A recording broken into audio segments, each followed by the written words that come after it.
Rain hammered the line of riverside warehouses in Chicago, as if someone were beating the whole city into a hollow drum, fast and relentless, so cold that even breath turned to smoke. Up high, an orange security light shuddered and trembled, buzzing like an insect trapped inside a glass cage, bright enough to throw a weak streak of light across the concrete, and dark enough to make you instinctively hurry past without looking back.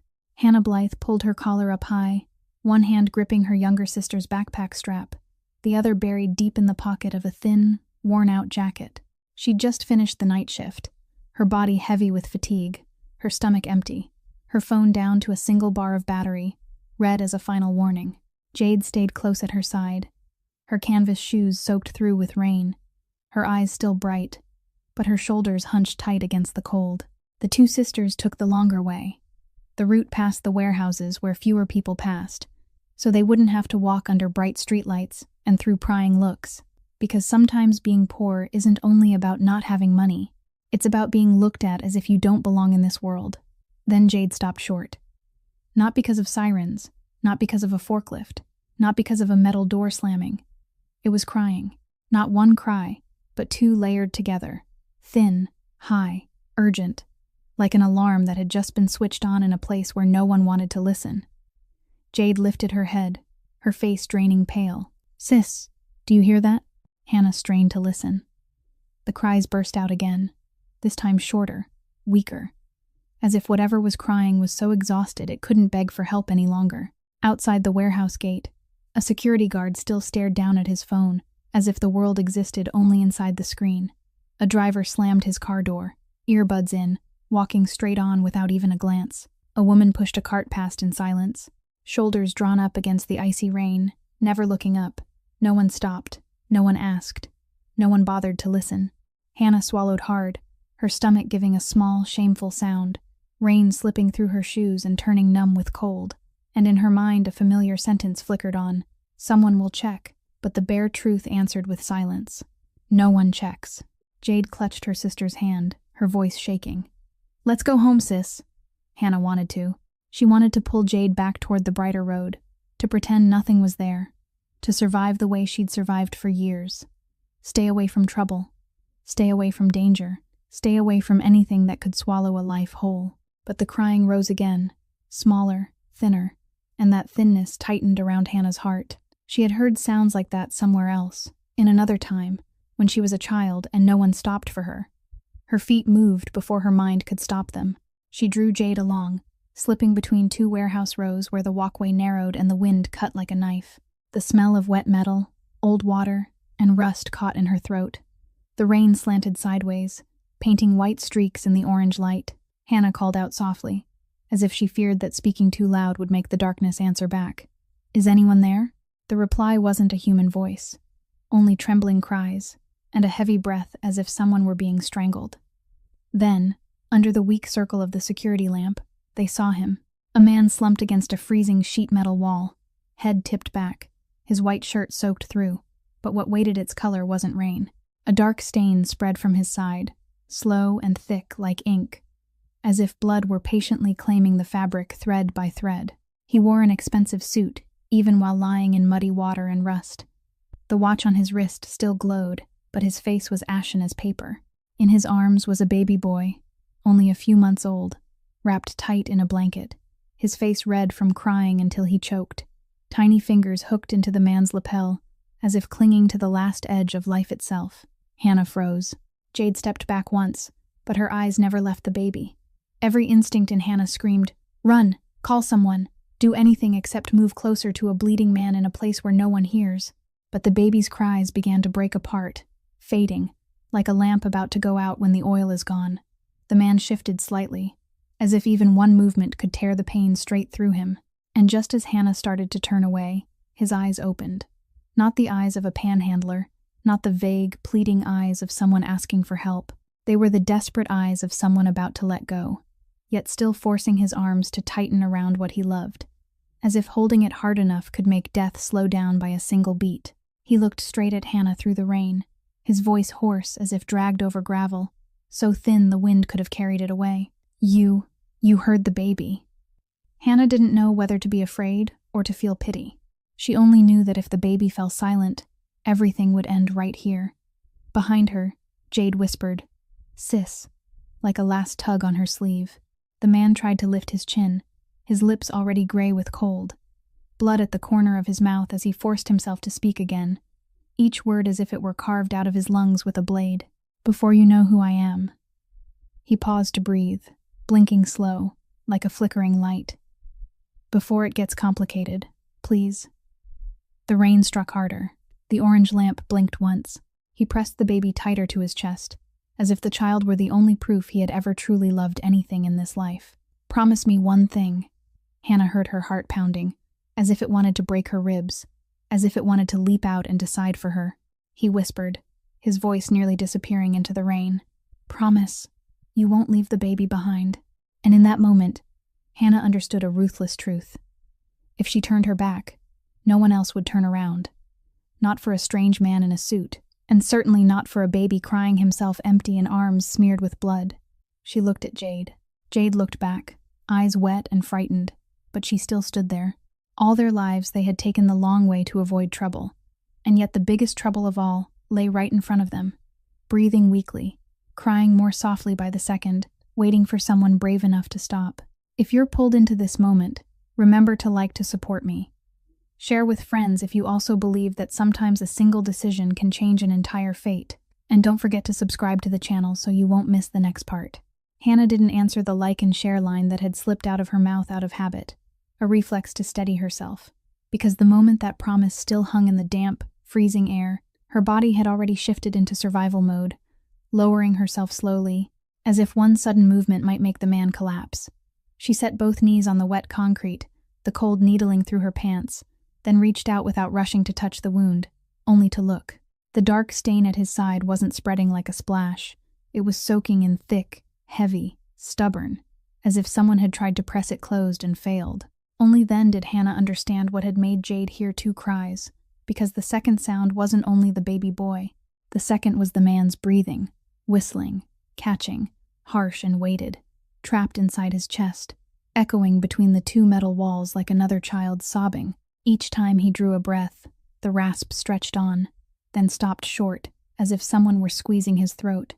And when he let it out, his lips trembled, blood pooled at the corner of his mouth, and blended with the rain into a thin line.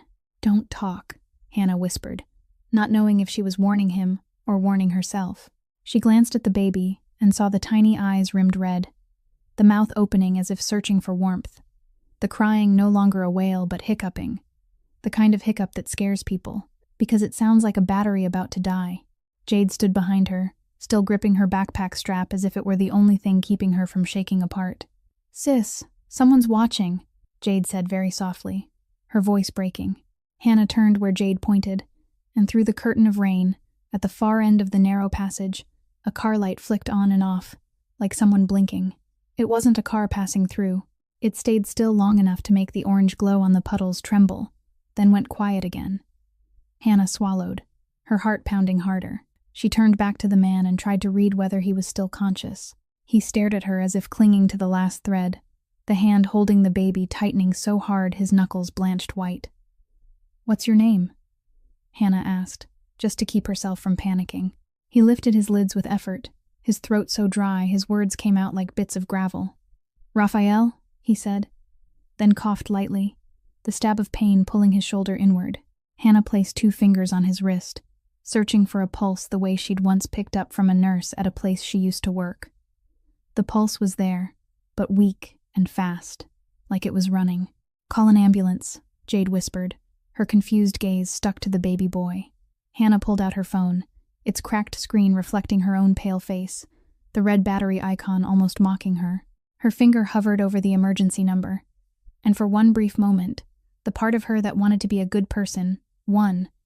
She almost pressed call, almost believed the world still ran on right and wrong, but Jade grabbed her wrist, harder than a child should have been able to.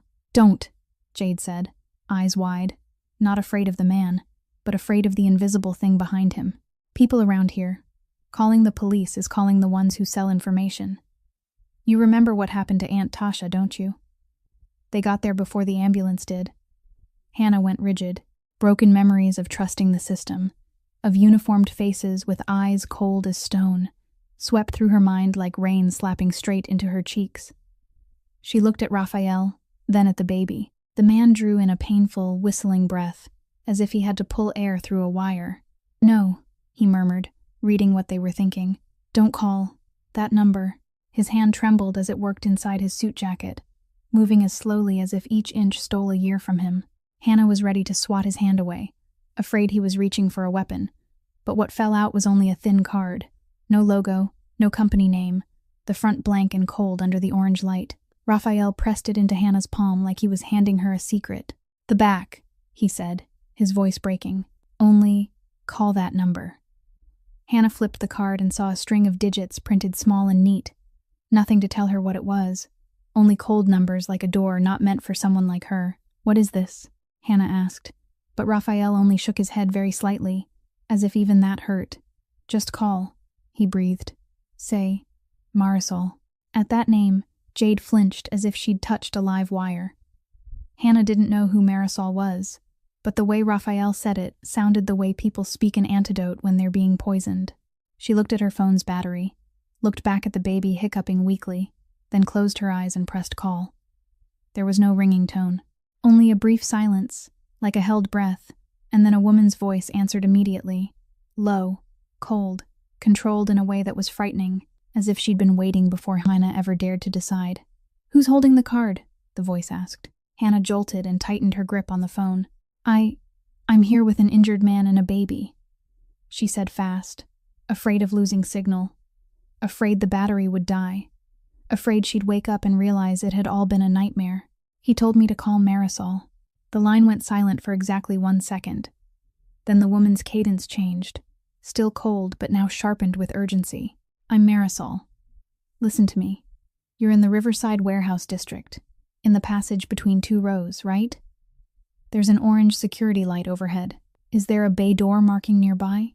Hannah turned her head, the rain stinging her eyes, but she still caught a faded character on the metal wall. There's a D and 11, Hannah said, her voice strained as she struggled to read the faded markings through the lashing rain, knowing that her accuracy was their only hope for rescue. "Good," Marisol replied, quick as a blade. "Don't move. Don't sit him up. Don't drag him out into the light. And listen carefully. Don't let anyone see the baby's face. Do you understand?" Hannah's spine went cold. "Why?" "Because someone's looking for them," Marisol said, flat and clean. "And because if you let them see that baby's face, you won't have a chance to walk back into a peaceful life." Hannah looked at Jade and saw her sister's face drained white, but she stayed close, loyal as a shadow. I don't have peace," Hannah said before she could stop herself, then bit her lip, unsure what she'd just admitted. Marisol didn't answer that. She simply continued, as if directing a rescue in a war zone. "Can you keep the baby warm? Press him to your chest and cover his face from cameras. And if anyone steps into that passage, you don't talk to them. You say 1 sentence only. 'I'm calling Marisol.' Then you stop." Hannah held her breath, drew the baby closer, and used the edge of her thin jacket to cover the small face that was still hiccuping. Raphael closed his eyes, his forehead slick with rain and sweat, but when he heard Marisol's voice, something in his face loosened a little, like a dying man hearing the sound of home. Hannah wanted to ask more, wanted to ask who Marisol was, wanted to ask what kind of man Raphael had to be for one phone call to change the color of the air. But just then the orange lamp above them flickered once, the buzzing, shifting pitch, as if someone had touched a live wire. And at the mouth of the narrow passage, a shadow slid across so fast she couldn't see a face, only rainwater spraying up as if someone had just stepped in. Hannah squeezed the phone until her hand hurt, pulled Jade tight against her, and heard Marisol's voice on the line drop lower, colder than the rain. "They're there." The rain didn't soften. It only changed its way of attacking, shifting from pounding straight down to lashing sideways into their faces, as if it wanted to wipe every human trace off the concrete. And Hannah held Leo tight to her chest until her arms went numb, afraid that if she loosened even a little, the hiccuping would stop for good. Jade stood half a step ahead at the mouth of the passage, eyes wide, staring into the darkness where the shadow had just slipped through, but no one was there now, only the steady fall of rain as if no one had ever been. In the phone, Marisol spoke fast and clean, as if every word were measured by Raphael's heartbeat. "Stay where you are. Keep low. Don't turn your face toward the entrance. A vehicle will arrive in 2 minutes, but you won't hear a siren." Hannah almost wanted to laugh at the absurdity, to ask how an ambulance comes without a siren, but Raphael's ragged, whistling breath dragged her back into the real. He tried to open his eyes, looking at Leo as if he needed to memorize every line of his face in case this was the last time. Hannah hated that thought, so she leaned in and used her free hand to hold pressure at his side, not letting the blood spill into a stream, only pressing exactly where it had soaked thick, like pressing a door that was coming off its hinges. "Can you hear me, Raphael? Don't fall asleep," she said, quiet but firm, as if being firm could force death to be polite and slow down. Raphael didn't answer. He only gave the smallest nod, then pain tightened his forehead. Leo made a sound, thin as thread. Jade turned back toward Hannah, her lips trembling, but she forced herself to speak clearly. "Sis, that car light. It didn't go all the way out. It's waiting." Hannah glanced over her shoulder and saw it was true. A distant halo of light, like a crocodile's eye under water, too still for too long to be coincidence. "Don't look!" Marisol snapped softly into the phone, as if she could hear what Hannah hadn't said. "Act like you don't see anything. Just keep the baby and keep the man breathing." Hannah swallowed, her throat burning dry, and right then, beyond the narrow passage, a band of white light slid across the concrete, not sweeping in like headlights searching, but creeping, discreet, like someone who knew exactly where to aim. A smooth black vehicle, no logo, no lettering, its body swallowing the orange glow into a seamless sheet of dark, stopped close to the warehouse door like a shadow choosing its own place to stand. No siren, no flashing lights, no hard braking, only the splash of water as tires hit a puddle, and the soft slide of a door opening so quietly that if Hannah hadn't been listening, she might have thought she imagined it. A woman stepped out first, a long dark coat, hair pinned into a neat bun, low-heeled shoes, moving quickly without a hint of panic. She scanned the area once, eyes sharp as a blade skimming over blind corners, then stopped on Hannah as if she'd known her for years. "Hannah Blythe," the woman said. Not a question, only a name spoken like a stamp. Hannah's spine went cold. "You're Marisol?" Hannah asked, trying to keep her voice from cracking. Marisol nodded, signaled behind her, and immediately 2 men in dark clothing appeared from inside the vehicle, each carrying a medical bag, moving fast and silent as cats. One dropped to a knee beside Raphael without a word, flipped the suit jacket back, checked the wound with practiced hands, pressed a pad down hard, then checked a pulse. The other switched on a small device, a pale blue screen flashing under the rain, and clipped it to Raphael's finger. Soft beeps sounded, not like a hospital, like a secret with a rhythm. Marisol didn't watch them long. She looked at Hannah first, then at Leo's covered face. "Don't let it show," she reminded her. And only after Hannah pulled her jacket higher to shield him did Marisol turn to Jade. "And this is Jade," she said, as if continuing down a list. Jade shrank inward, as if trying to disappear into the wet fabric, but her eyes stayed locked on Raphael and Leo. "You know us?" Jade asked, her voice unsteady but stubborn. Marisol didn't answer directly. She only said, "I know enough to know you're in danger." One of the men beside Raphael spoke softly, the first sound besides rain. "He's breathing. He's lost a lot of blood. We need him in the vehicle now." Hannah looked at Raphael, then at Leo, then at Jade. "I'm not leaving my sister," Hannah said, like a second vow. Marisol answered immediately. No argument, but each word landed like an order. "You're getting in, because the baby only settles when you're holding him. If you put him down, he'll scream, and if he screams, the people watching will know exactly where we are." Hannah went still. "The people watching?" Marisol didn't explain. She just motioned for one of the men to unfold a stretcher. "Now, you carry the baby and sit inside. Jade comes too, but you follow my rules." Jade stepped forward, reflexively reaching for her sister, but Marisol lifted a hand to stop her, then pointed straight at Hannah's jacket pocket. "Your phone." Hannah shook her head on instinct. "It's the only thing I have." Marisol looked at her, not cruel, only practical. "Precisely because it's the only thing you have. It's the easiest thing to use to find you."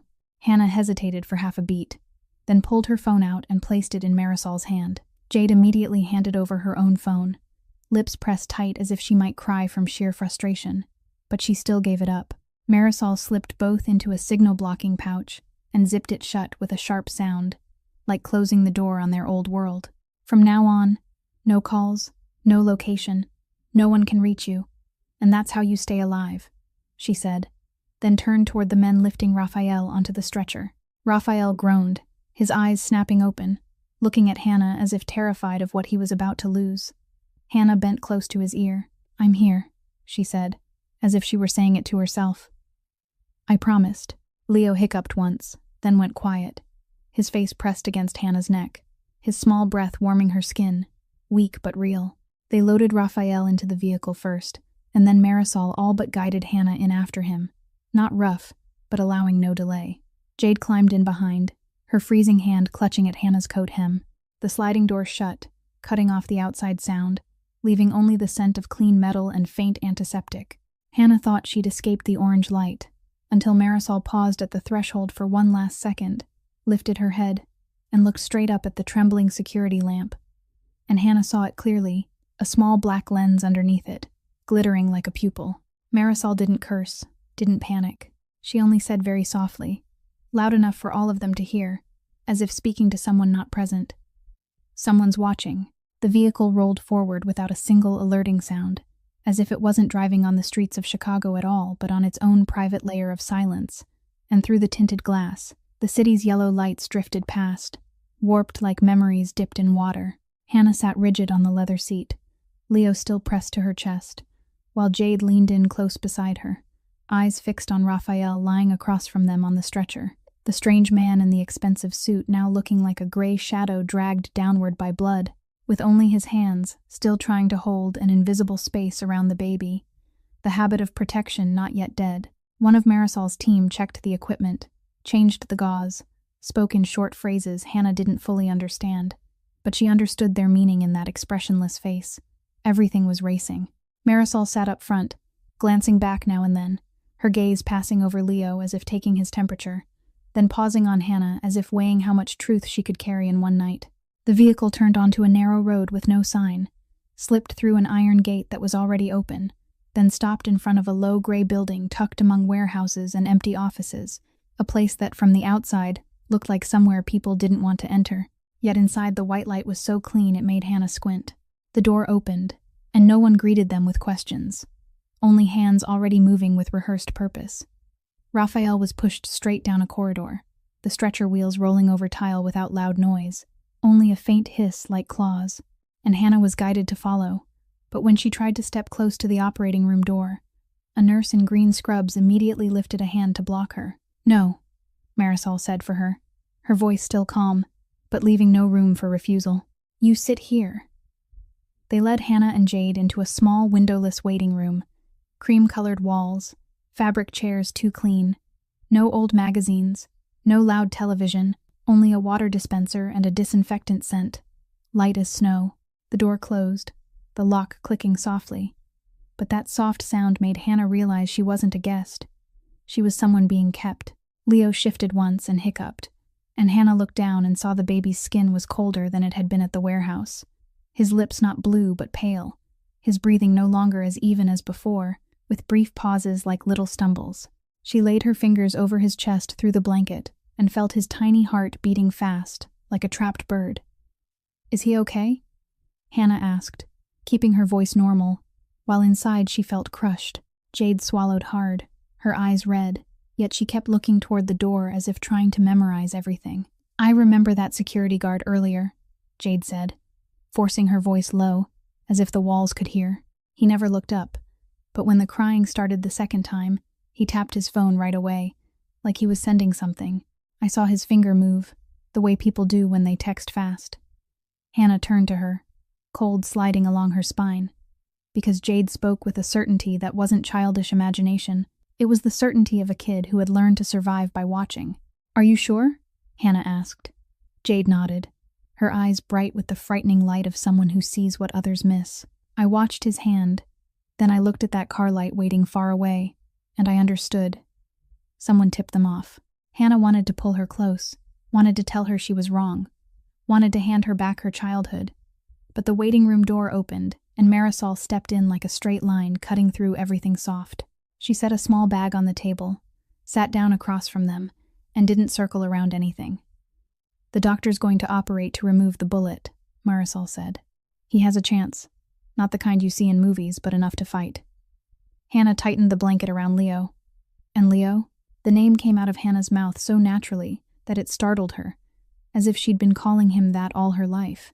Marisol glanced down at the baby. "He's okay," she said, then added a sentence as if correcting the meaning. "He'll be okay if we handle this right." Hannah heard the word will and felt no comfort. "But he's cold," Hannah said quickly, "and his breathing. It's strange. I can't explain it, but I can see it." Marisol looked at her for a beat longer, as if judging not the worry, but the ability behind it. "You've cared for newborns?" "No," Hannah answered, then swallowed her shame. I had to learn how to notice things to stay alive." Jade whispered, "Sis," like a warning to stop talking. Marisol gave a small nod, then changed direction abruptly, like changing a bandage. "Hannah," she said, and Hannah lifted her head at once, because the way she said it wasn't warm. It sounded like someone reading a name off a file. "Who are you to Raphael?" Hannah stiffened. "I'm nobody," she said, her voice tight. "I was just walking by. I heard the crying." Marisol didn't argue. She only asked the next question, a needle pushed into thick cloth. "Who do you live with? Any family besides Jade?" Jade immediately squeezed Hannah's hand harder. Hannah felt her throat burn dry. "That's my business," she said, and she started to rise, as if she could leave this windowless room if she stayed strong enough. But Marisol only looked up, her eyes darkening, her voice dropping just enough to turn into a warning. "Sit down, Blythe." Hannah went still. She had never said her last name. Not once. Not on the call. Not in the vehicle. Not here. Jade froze too, eyes wide as if she'd been slapped. Marisol saw their reaction and didn't apologize. "I know more than you think," Marisol said, steady as a doctor reading test results. "And you should understand this early. Tonight, it wasn't an accident that you stepped into Raphael's story. Tonight, you stepped into a hunt, and from the moment you picked Leo up, you had a name in it." Hannah wanted to ask more, wanted to force Marisol to say exactly who the hunt belonged to, and why it had anything to do with a poor woman just off a shift and a kid taking the long way home, but Leo suddenly went completely quiet, the kind of quiet you don't have time to celebrate. The hiccuping disappeared. His breath turned so thin that Hannah had to press her ear to the blanket to hear it, and right after that, his little body went slack like a doll with its string pulled. "No!" Hannah burst out, instinctively crushing the baby to her as if holding tight enough could keep life from slipping out of her hands. Jade lunged forward, her face drained white. "What's wrong with Leo?" Hannah couldn't answer, only felt her throat seize as if cold water had been poured straight into her lungs. Marisol stood at once, moving fast without panic, like someone used to watching other people fall before they even understand. She opened the waiting room door, signaled, and within seconds, 2 medical staff came in with a tray of tools, a small monitor, and a finger stick needle. One of them reached to lift Leo from Hannah's arms, but Hannah clung like an animal cornered. "Don't take him," she rasped.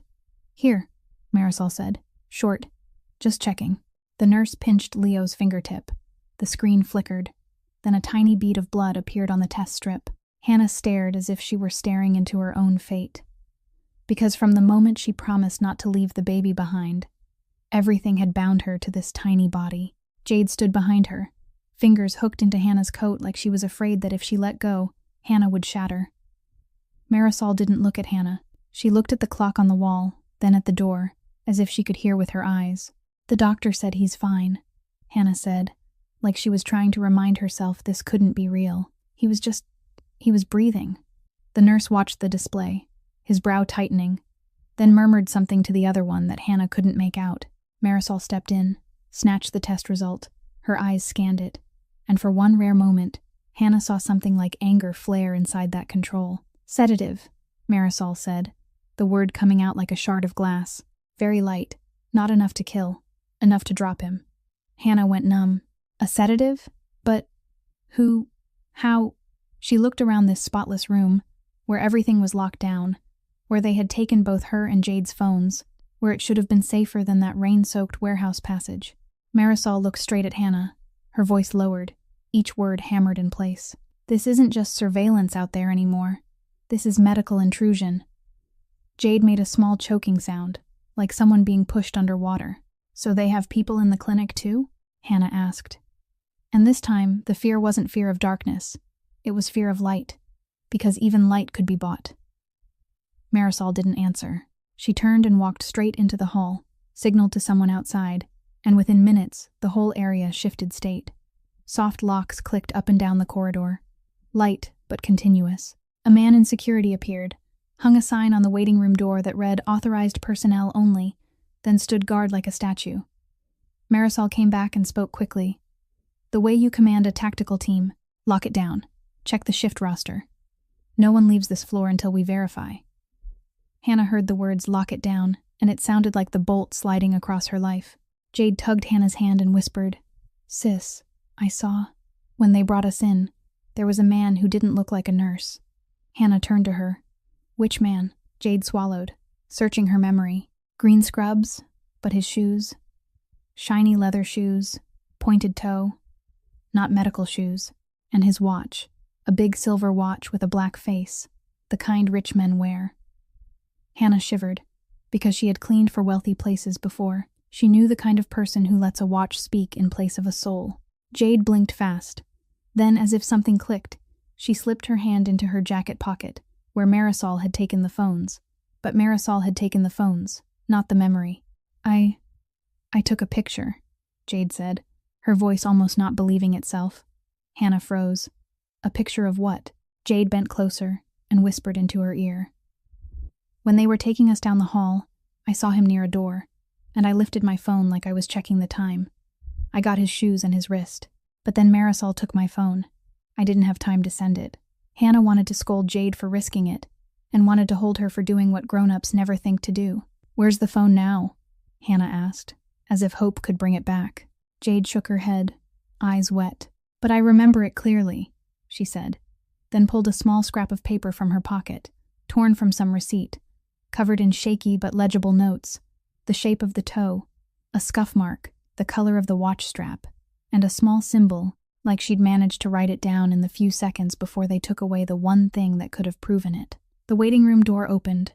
Cold air spilled in, and Marisol stepped inside, her face no longer calm, now hard as stone. "Where's the replacement staffer?" she demanded, and no one answered. A nurse stammered a name, someone who had been called in to help, and then vanished from the changing area. Marisol snapped her head toward security, signaled, and heavy footsteps began pounding in the hallway. Hannah looked at Leo and saw he was still limp, but the monitor showed his heart rate still there, like an ember not yet out.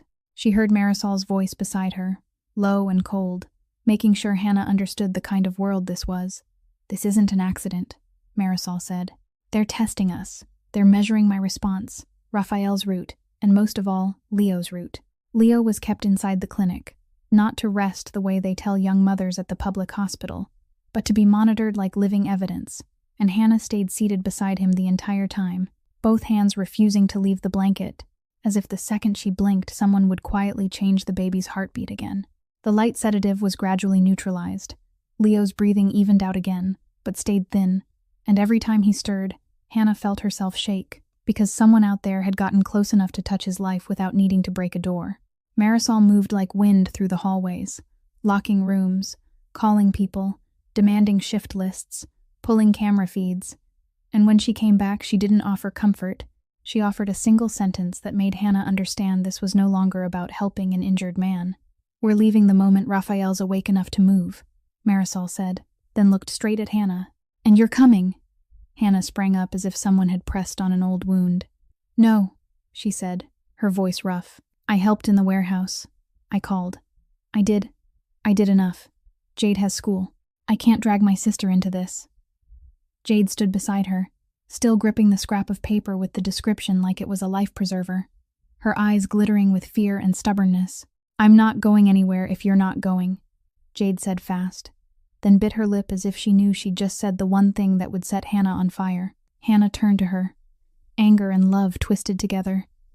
"You don't understand," Hannah whispered. "This isn't school trouble. This is... someone sedated a baby in a clinic.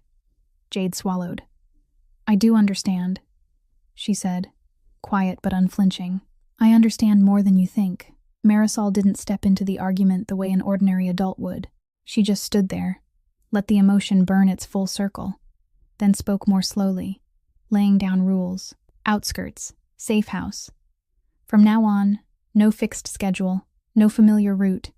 No one knows where you are besides me and the people I choose. Jade still goes to school, but the route changes every day.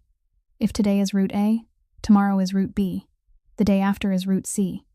No set times, no habits. Habits are a map for hunters.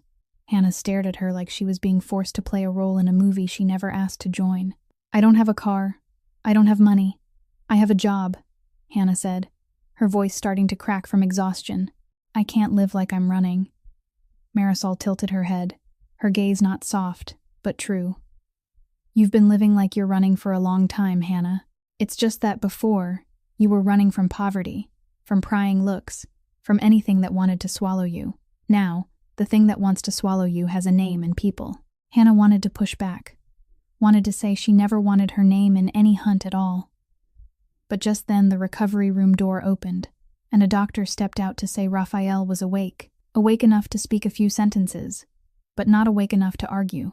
Hannah didn't know how she ended up walking with them, only that when she saw Raphael on the bed, his face whiter than the pillowcase, his eyes deep with the whole rainy night inside them, she remembered that desperate look in the warehouse and the promise that had locked her feet in place. Raphael saw Hannah and his eyes widened slightly, as if confirming she was still there. Leo? He asked, his voice hoarse, each word scraping over stitches. He's okay, Hannah said quickly, then choked on the rest. They drugged him. Raphael closed his eyes for a second, his jaw tightening, and Hannah saw that in that instant, he wasn't the dying man clutching his child anymore.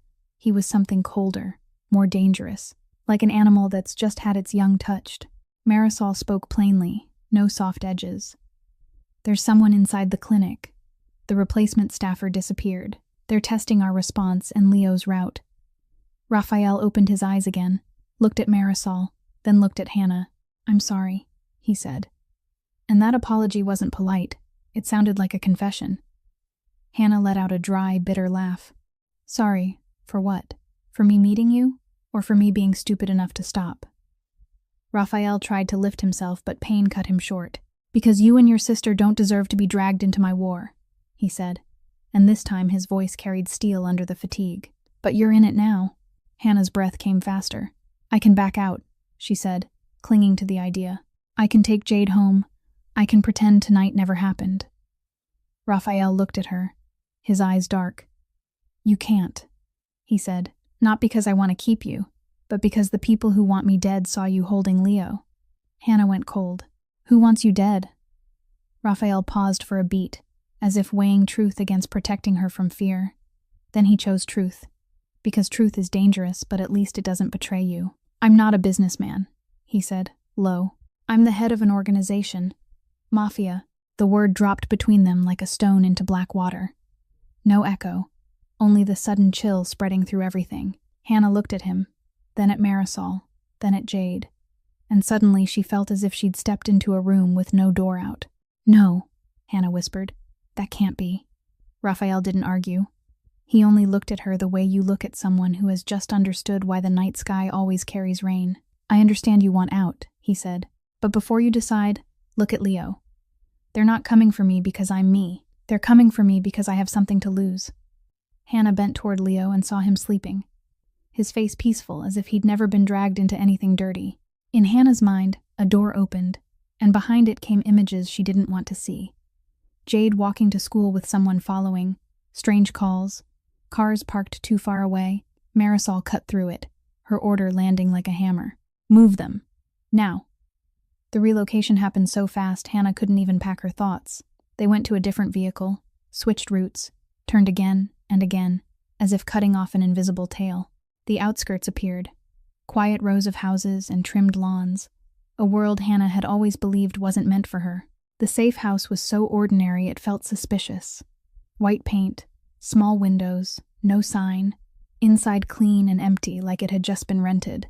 Marisol laid down rules again, each sentence like a lock. Don't stand by windows for long. Don't go out alone. Don't answer unknown numbers. No fixed times. Jade goes to school with pickup and drop off on changing routes. Hannah listened and felt her throat tighten.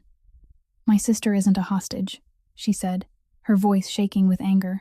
She's a kid. Marisol looked at Hannah, not soft, but honest. To them, kids are just the fastest way to pull adults. Jade stood beside her in silence, but her eyes kept moving, as if counting blind spots in the new house. Later in the afternoon, when things briefly settled, Raphael lay on a couch, weak but awake. Leo slept in a makeshift crib. Hannah sat beside Jade like she was guarding an open wound, and that was when Jade tugged her sleeve and whispered in a voice that raised goosebumps on Hannah's skin. "Sis," Jade said, eyes still on the gap in the curtain. "There's a car parked at the end of the street. When we got here, it was there. I just looked again. It's still there, and when I went into the kitchen, I saw it loop around and come back." Hannah snapped toward the window, her heart dropping. The quiet suburb didn't feel quiet anymore. Someone had followed them here, patient as rain, silent as darkness, and they were sitting there watching this house as if they were waiting for the smallest mistake to begin the next round. The car at the end of the street didn't do anything loud. It simply existed like a question no one answered. And every time Hannah pulled the curtain and looked out, she saw the body of the vehicle shift its angle by the slightest degree, as if the person inside knew she was watching and was confident enough not to hide. Marisol didn't allow Hannah to panic for long. She appeared like another bolt sliding into place in their lives, made a circuit around the house, checked the doors, checked the side path, spoke quietly to her people through an earpiece, then told Hannah and Jade to stay away from the windows. "Not everyone comes to kill," Marisol said, her voice cold. "Some come to prove they know where you are." Hannah held Jade close, furious and helpless at once, because she had tried to keep her life away from trouble, and now trouble had a map and transportation. Raphael lay in the living room, his wound keeping him from sitting up for long, but his eyes were sharp like a man who had never slept, staring forward as if an enemy were standing inside the walls. Leo slept in a folding bassinet, stirring now and then, his breathing still thin enough that Hannah never let herself relax. The next morning the sky cleared, but the cold clung like a curse, and the doorbell rang at the exact moment Hannah was about to make warm water for Jade. The sound made the whole house seem to hold its breath, because in a place like this, a doorbell isn't a visitor, it's a signal. Marisol motioned for Hannah to carry Leo into the back room. Jade followed, but Marisol stopped her for a second. "Behind me," she said, and opened the door only a crack, just wide enough to see. On the porch stood a man in a long gray coat, hair neatly combed, his hands holding nothing but a folder case, his face calm in a way that felt suspicious, as if he'd come to deliver a contract, instead of knocking on the door of a guarded safe house. "I'm from a law office," the man said, courteous, not looking too far into the house. "I represent Mr. Preston." It was only a name, but it changed the taste of the air inside the house. Raphael stepped out from within, slow but steady, as if he meant each step to say he still had the right to stand. "Preston doesn't have the courage to come here himself?" Raphael asked, hoarse but edged with steel. The man smiled the way people smile when they know paperwork makes them safe. "My client respects privacy," he replied. "He's only concerned with the welfare of the child." Hearing that, Hannah almost laughed, because no one who cares sends a lawyer to knock on the door of a safe house. "We're not accepting anything," Raphael said, and Marisol stayed in the doorway like a wall. "I need you to read it," the man said, then glanced past Marisol into the house as if accidentally. "A proposal to relocate the child Leo to a safer environment, with appropriate medical care and oversight, and to ensure all procedures with Child Protective Services are followed." The moment Hannah heard Child Protective Services, her heart tightened, because those words had appeared in her life before, in a way that never healed. Jade stood behind Hannah with eyes wide, and Hannah could feel her shaking even as she tried to hide it. Raphael gave a short, humorless laugh. "A safer environment?" he said. "He's implying I'm a danger to my own son?" "My client only wants to prevent something unfortunate," the man replied, his tone still gentle, but every word sharpened like a pin. "A man who's been shot, moving constantly, living under stress, with risk factors, may be assessed as unstable, and agencies always prioritize placing children under professional care." Hannah watched the way he spoke as if he were discussing a piece of property being transferred between warehouses, and she saw it clearly. This wasn't only a threat, it was a trap. No gun, no blood, just a petition filed at the right place at the right time, and a person's life gets ripped open by stamps and signatures. Raphael stepped half a pace closer, close enough to force the man to lift his chin. "Tell Preston," Raphael said, his voice lowered. "Leo is my son, and no one touches him." The man didn't back away. He only placed the folder case into Marisol's hands like he was offering a poisoned gift. "I've fulfilled my duty to notify," he said. "If you refuse to cooperate, that will be information to submit." Marisol took the folder, didn't read it yet, only looked at the man as if he were a chess piece, choosing to reveal its underside. "Get out," Marisol said, and this time she wasn't courteous. The man turned and walked away, still composed, as if he knew he'd dropped a bomb, and all he had to do now was wait for it to go off. When the door shut, Hannah finally exhaled, but that breath caught when she saw Raphael press a hand over his wound, his face paling, not from pain, but from rage. "He's using CPS," Hannah said, as if saying it out loud made it real. Raphael nodded, eyes dark. "He wants to make me look insane," he said. "He wants me to react, wants me to make a mistake." Hannah watched Marisol open the folder and saw thick pages, small print, lines laid out like netting. She understood at once. This was the kind of net you can't cut with a knife. Jade backed up a little, as if trying to get away from the heaviness in the air. Then she blinked and looked through the crack toward the living room where Raphael and Marisol were speaking in low voices. Hannah couldn't hear clearly, but Jade could. Jade turned back, her face gone pale, and grabbed Hannah's hand. "Sis," Jade whispered. "I heard them say, they said the baby is the key." Hannah felt ice in her spine. "The key to what?" Jade shook her head, eyes wet. "I don't know. But they talked like if Leo is taken, everything will belong to him." Hannah looked over at Raphael and saw him standing there, a man powerful enough to make a city afraid, yet now being pinned into a corner by a stack of paper. Marisol closed the folder and spoke slowly, like reading out a sentence. "They've filed a petition," she said. "Expedited." Hannah's throat burned dry. "How long?" Marisol looked straight at Hannah, then looked at Raphael. "The hearing deadline is 14 days, she said, and that sentence fell into the house like the doorbell ringing a second time. This time no one opened it, but everyone understood. They had just been pulled into a battle where guns weren't the most dangerous weapon. 14 days sounded like a number you could count, but to Hannah it felt like a rope tightening, shortening by a small, cruel length every morning she woke up. And inside that falsely quiet safe house, every sound became a sign. A car passing made her heart jerk. Wind brushing the window sounded like someone testing the handle. Marisol built a new plan for Jade's school runs, but she called it a plan only to break it. Departure times shifting, routes changing constantly, the pickup vehicle never stopping in the exact same spot twice, as if they were living inside a game where the moment you formed a habit, you lost. Hannah argued until her voice went raw. Said Jade was a child. Jade wasn't bait. Jade wasn't collateral for an adult war.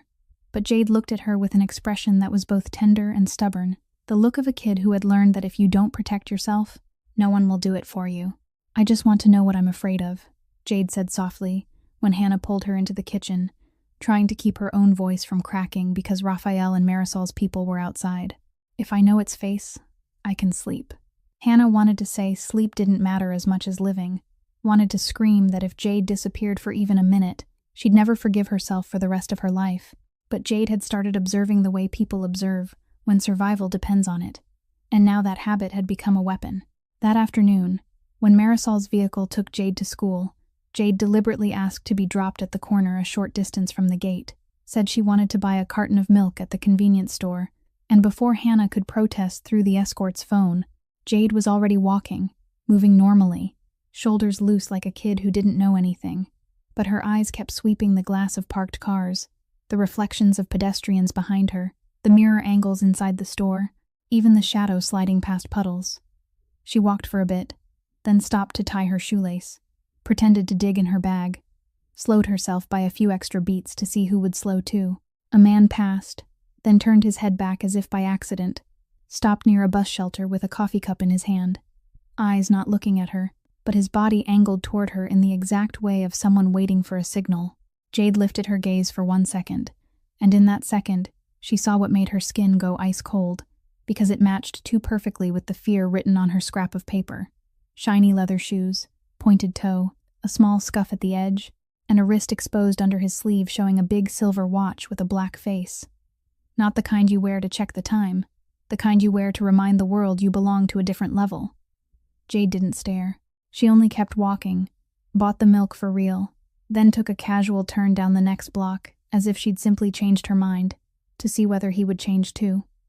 He changed too, not running, not rushing, just adjusting at the exact speed of a shadow. When the pickup came back around, Jade climbed in and kept her face calm enough that the driver assumed she was tired, but inside her, everything had been stamped, and the moment they got back to the safe house, she pulled Hannah into a corner and spoke fast as if the words might vanish.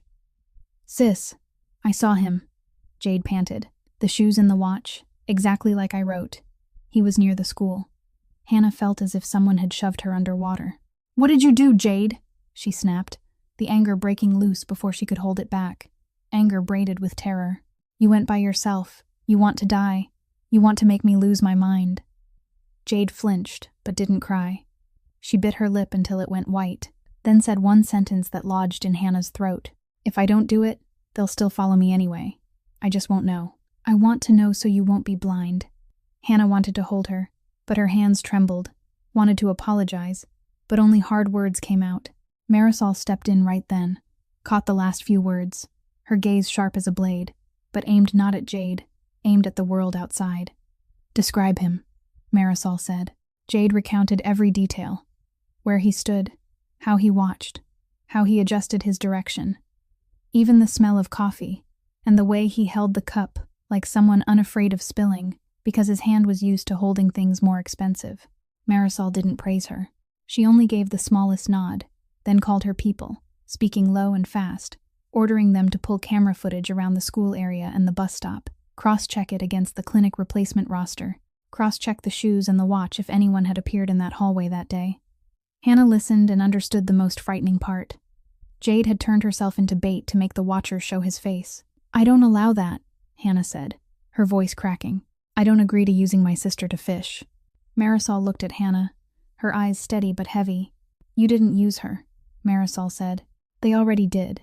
She just chose to look straight." Hannah wanted to argue, but Leo in the next room made a small, soft sound, as if reminding her every decision here had a price. That night, when the suburb went dark early and wind moved through the trees like strangers whispering, Hannah took Jade into the bedroom and made her promise she would never do that again, and Jade nodded, but her eyes stayed alert, as if a promise was only a thin blanket against the cold. When Hannah turned back toward the living room, there was a knock at the door. Not the bell, but 3 short knocks. Light, precise, a pattern so exact the blood drained from Hannah's face. Marisol signaled her people to check, opened the door only a crack, and there was no one on the porch. Only a small gift box wrapped in cream-colored paper with a neat bow, placed squarely as if someone had stepped away 1 second earlier. On top sat a handwritten card, the letters round and clean in a way that felt fake, holding only 2 words. For Jade. Hannah stepped closer, her heart pounding, feeling like she was walking up to a trap that smelled like sugar, and when Marisol, wearing gloves, lifted the box and opened it very slowly, Hannah saw what lay inside, and her scalp went cold, because it wasn't a toy, it wasn't candy, it was something that reminded them the person out there had seen Jade close enough to know her name, and had enough leisure to turn fear into a gift. Hannah didn't dare touch the box. It felt like if the tip of her finger so much as brushed that cream-colored paper, whatever was inside would cling to her skin like a curse, and the neatness of the bow made it more frightening than any bloodstain, because it said the person who made it had time, had calm, and had the kind of access that let him stand close enough to their house to set it down and disappear without anyone catching him. Marisol set the box on the kitchen table under the weak yellow light, told everyone to step back, put on gloves, then lifted the lid the way you open evidence. Inside wasn't a doll or candy, but a pale pink plastic bracelet, the kind kids like to wear, and a small stuffed bear, soft and harmless looking, glossy black eyes staring up at the ceiling as if it, too, were memorizing. Hannah let out a short breath, almost wanting to laugh from relief, But Marisol didn't smile. She squeezed the stuffed bear, flipped it over, and along a discreet seam there was a tiny piece of hard plastic in a different color, no bigger than a fingernail. Marisol used a thin blade to cut the stitches, pulled out a tiny device with an indicator light, along with a sliver of metal like an antenna. "Tracking," Marisol said flatly. "And audio." Hannah felt her stomach twist as if someone had grabbed it. "He wants to hear us," she whispered. "He wants the schedule, the routes, who comes in and out." Jade stood at the kitchen doorway, face bloodless, both hands gripping her own sleeves, like she'd just realized someone could turn a gift into a leash. "Not just to hear," Marisol said, looking straight at Hannah. "He wants you to know he can send this right to your door. He wants you not sleeping, and he wants the girl to feel like she's the center." Hannah turned to Jade, anger rising like flame. "Do you see now?" Hannah said, her voice shaking. "You did exactly what he wanted. You let him see you. You made him shift targets." Jade fired back at once, but this time it wasn't stubborn, it was panic. "I didn't want to," Jade said, eyes wet. I just didn't want you to be blind." Hannah wanted to hold her, wanted to say I'm sorry for snapping, but the words in her throat broke into something else, colder, because fear always makes people cruel. "Now you're his fishing hook," Hannah said, and the sentence made Jade shrink as if she'd been slapped.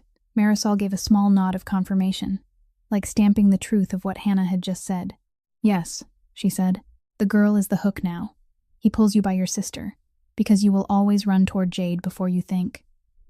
Hannah heard that and felt stripped bare, because it was true. Her whole life she had survived by taking the hit herself. But if Jade was touched, she would break every rule to protect her.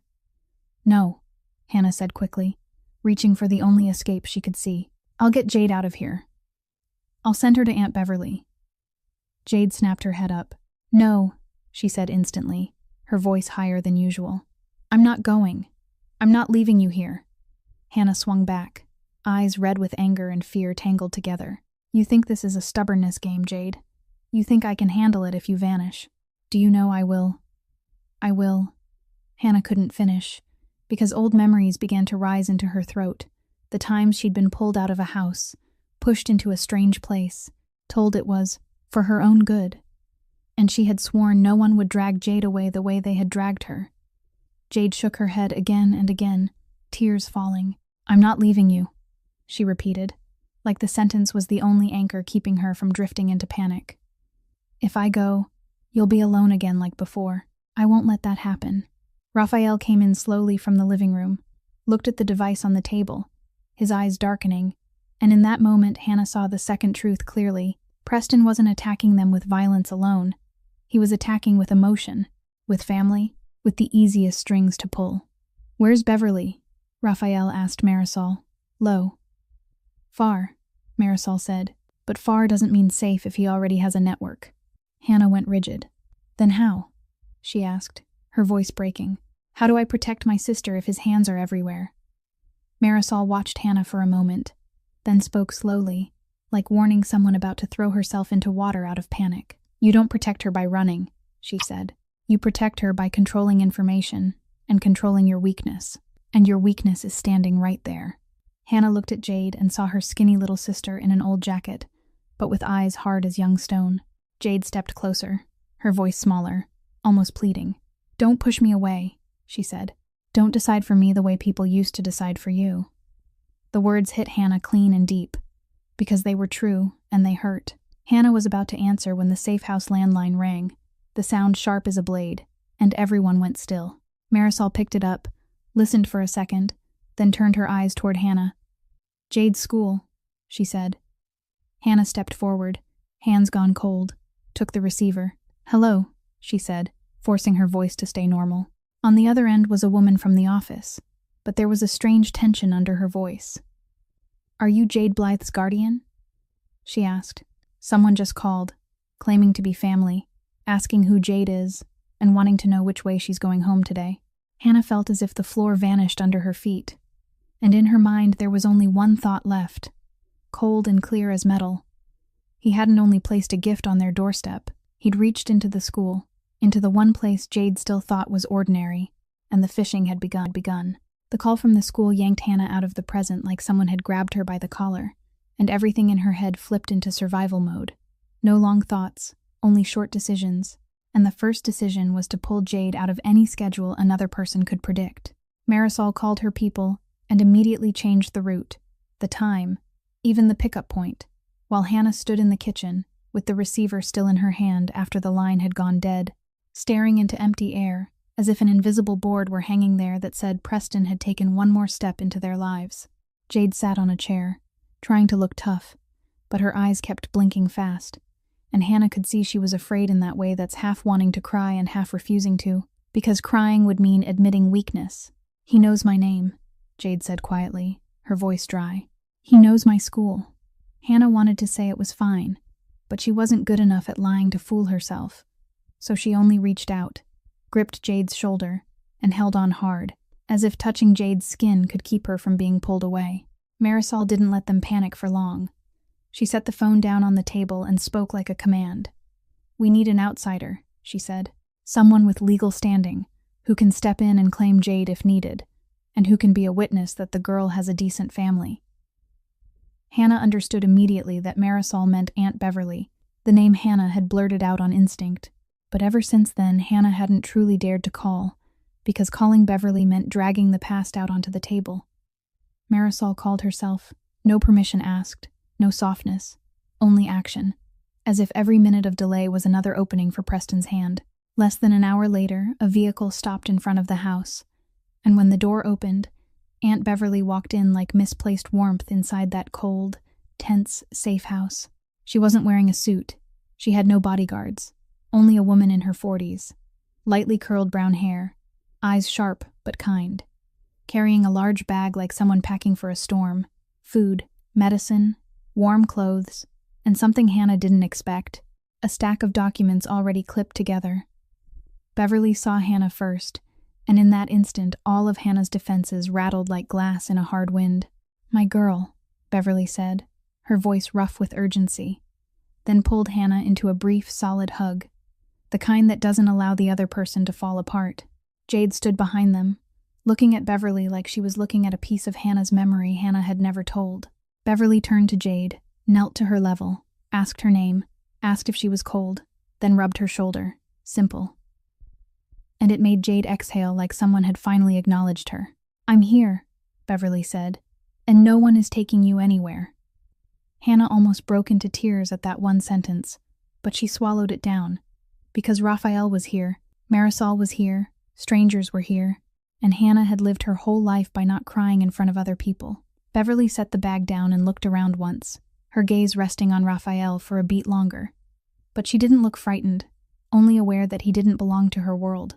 "I'm Beverly," she said to Marisol first, then looked at Raphael.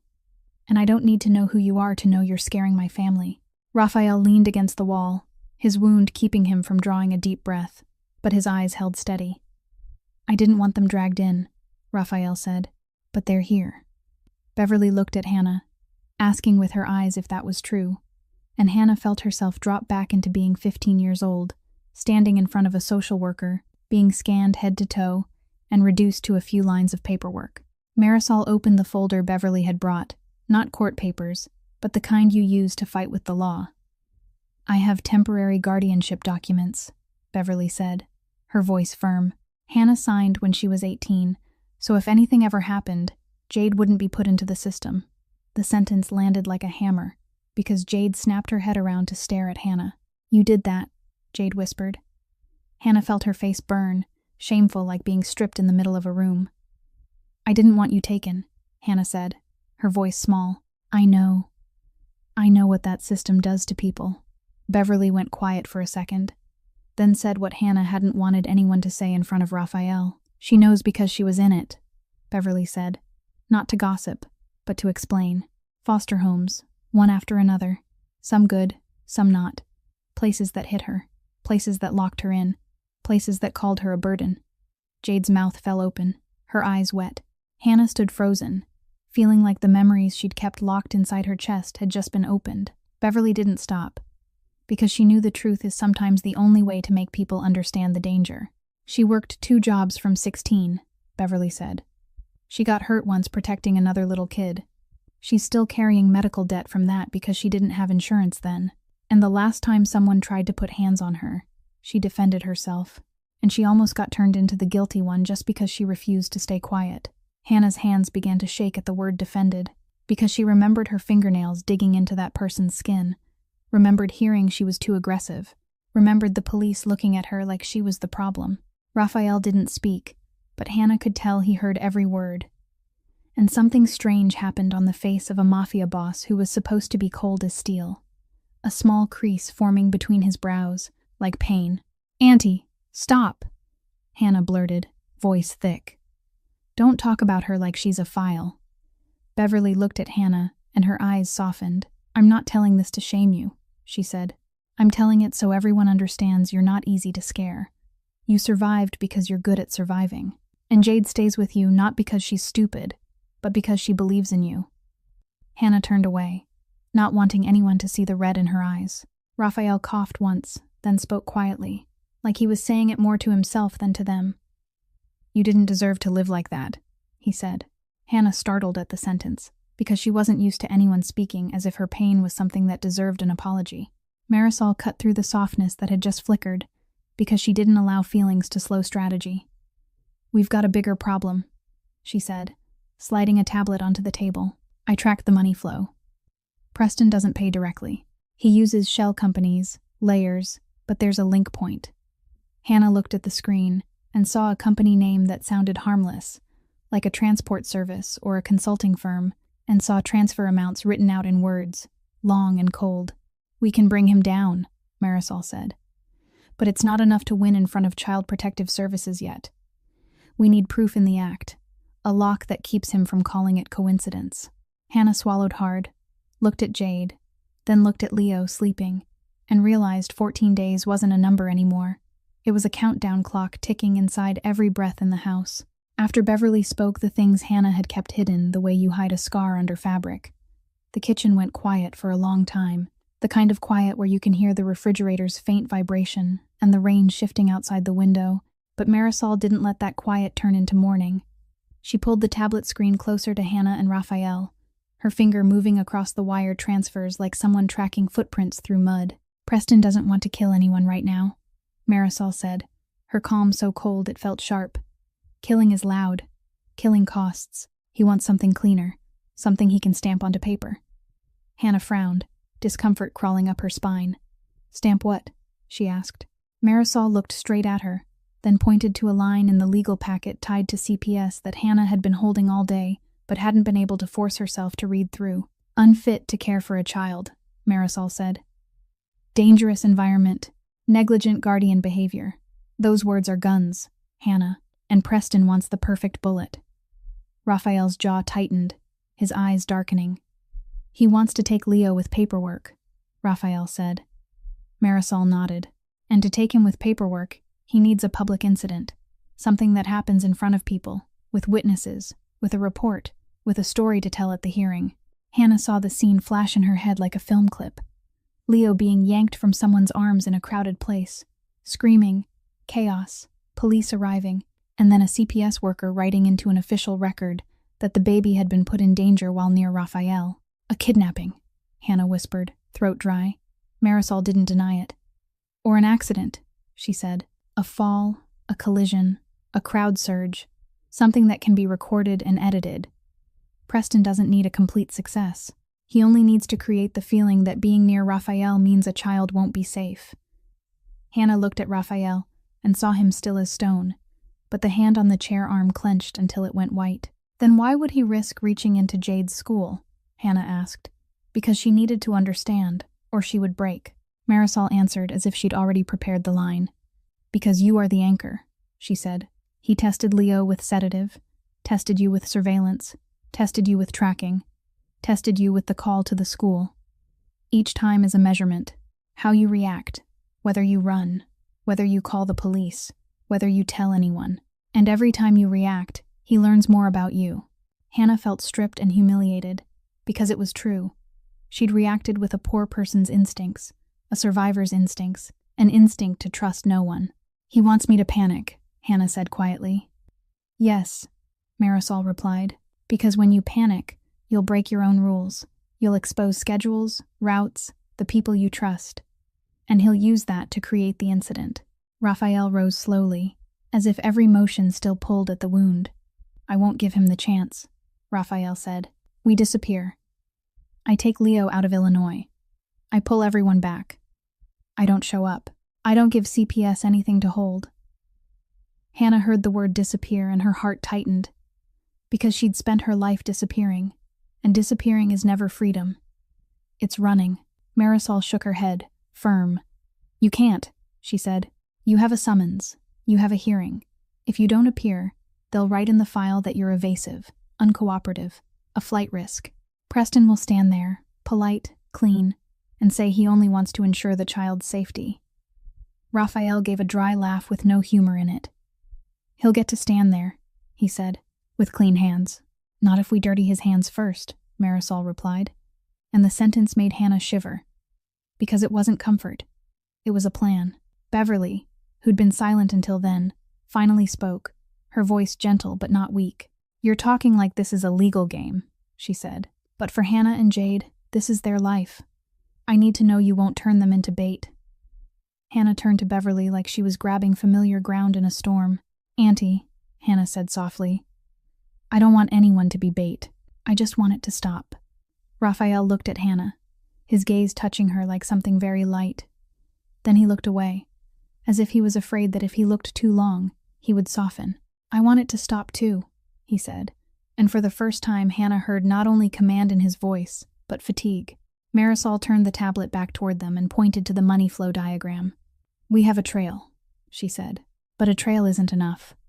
Court wants evidence, CPS wants a story, and Preston will bring a story through an incident he controls. If we don't predict that incident, we'll only chase it. Hannah swallowed, feeling forced to stare at the worst thing. So when will he do it? She asked. Marisol didn't get to answer before her phone buzzed. Not a normal call, but an internal number she had tagged high priority. Marisol glanced at it, her face shifting by only the smallest beat, but Hannah caught it. Marisol stepped to the corner to take the call, spoke a few short phrases, then came back, her eyes darker. Someone wants to meet Hannah, Marisol said, looking straight at her. Someone from Preston's side says they want to flip. They claim they know the weekend plan. Hannah felt her blood slow, hope and fear of a trap rising together. And in that moment she understood what Preston was best at. Wasn't money or guns. It was forcing people to choose in the dark, between two fears, and any choice could cost them. Marisol didn't take Hannah to meet the man at a coffee shop or on a street corner. She took her to a small room behind a private clinic that to outsiders looked like nothing but normal white light and the sharp smell of disinfectant. But inside it was soundproof, with 2 doors, a secondary exit, and a man waiting with both hands planted on his thighs as if he were trying to keep them from shaking. He was in his 30s, wearing a cheap jacket that was still clean, hair cut neat, eyes red from no sleep, and when Hannah stepped in, he looked at her with an expression that was both afraid and almost begging to be spared. Marisol stood behind Hannah, not pushing, only present like a wall. Name, Marisol said. The man swallowed hard. Elliot, he replied, then rushed to add, not my real name, but you need something to call me. Hannah heard the way he said you like that, and her spine went cold, because it carried the same fake courtesy as the voices that had called Jade's school, the kind that tries to sound familiar on purpose.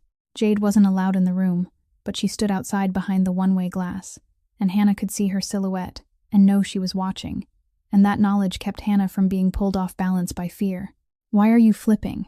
Hannah asked bluntly, her voice dry. Elliot glanced at Marisol the way you look at someone who could kill you with a stare. Because I don't want to die, he said, then looked back at Hannah, and because I don't want to die with a baby being taken stuck in my head. Hannah didn't believe him right away. She'd lived long enough to know people can use a moral story like a coat, put it on when they need warmth. What do you do in this? Hannah asked. Elliot exhaled like he was unlocking something in his chest. I'm the connector, he said. I don't touch you or the kid directly. I just find people. I deliver them to the side that needs them. I take money. I disappear. Hannah heard the words I just, and almost laughed from bitterness, because that just had ruined so many lives. The side that needs them is Preston, Marisol cut in.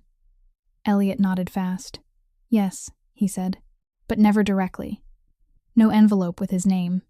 No transfers from a personal account. Everything through layers. Hannah looked at Marisol, because it matched what Marisol had said back at the house. He wanted clean hands. Elliot lowered his head like he was ashamed. There's a shell company, he said. A name that sounds like consulting. Then it moves through another company, then through a fund, then to me. I only see the last leg, but I know how it works because I do the last leg. Marisol set a stack of papers on the table.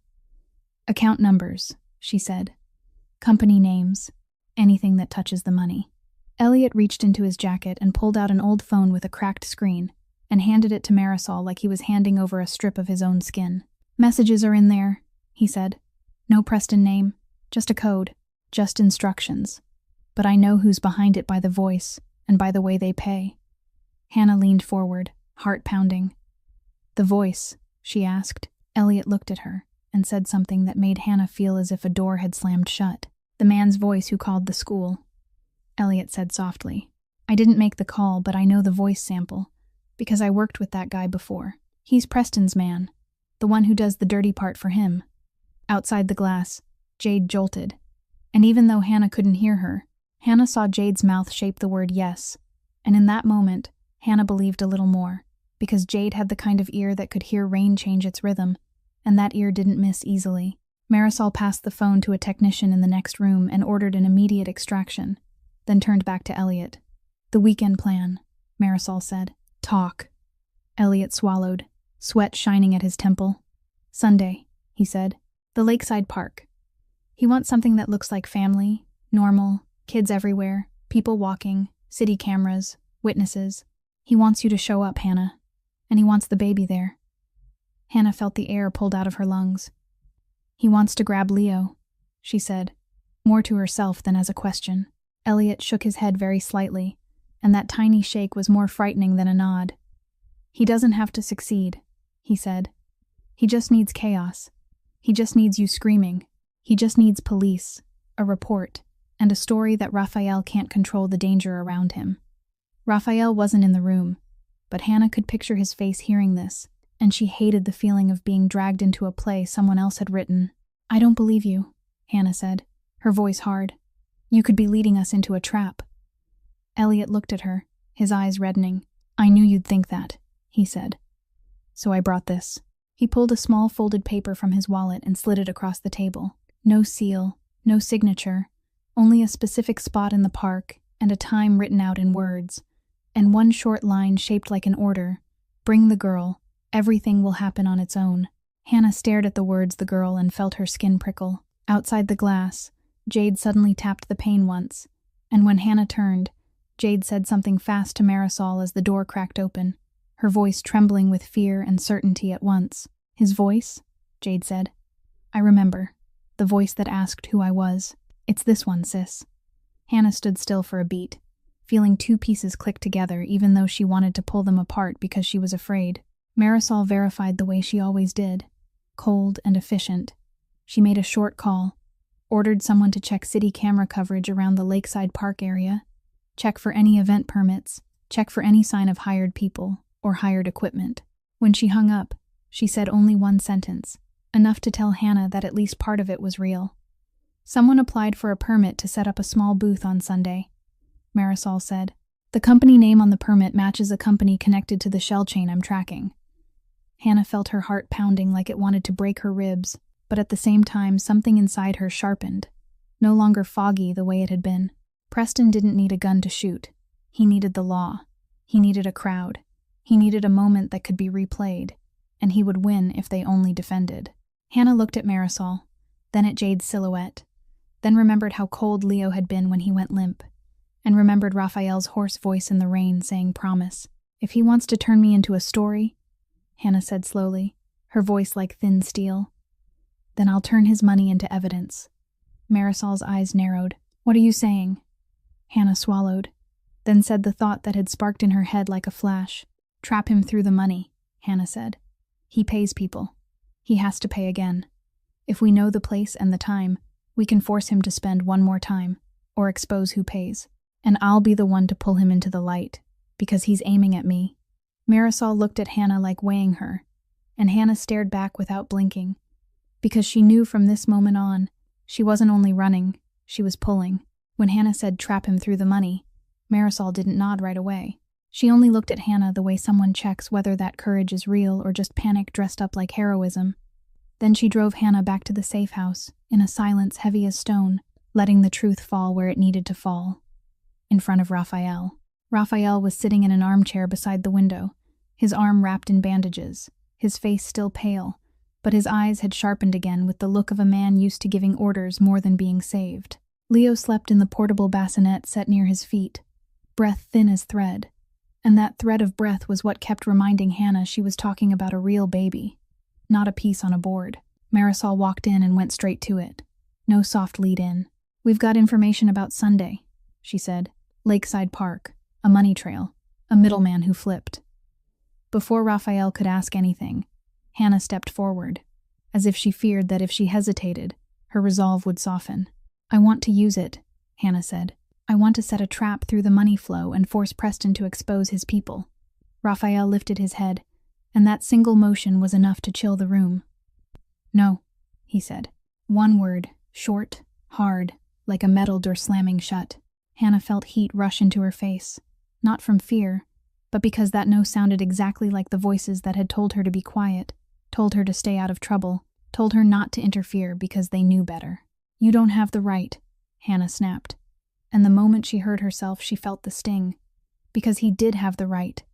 The right of the man with guns, the right of the man with people, the right of someone who had lived in the dark so long the dark obeyed him. Raphael looked to Marisol, as if asking whether she had truly brought that reckless idea back here. Marisol didn't move. She didn't take a side with emotion, only with what could win. "She's right," Marisol said. "If we don't get proof in the act, CPS will grind us down with paperwork." Raphael's jaw tightened. "I'd rather lose the company," he said. "Rather burn everything I own than let her become bait." Hannah felt her chest tighten, because it sounded like concern, but the way he said it sounded like control. "I'm not your property," Hannah said, her voice trembling but forcing itself straight. "I'm the one who held your son in the rain. I'm the one who called that number. I'm the one who promised." Raphael looked at her, his eyes darkening as if something had touched the deepest place in him. "Promised?" he repeated, low. Hannah took another half step forward. Not close enough to be dangerous, but close enough that her words couldn't be treated like an echo.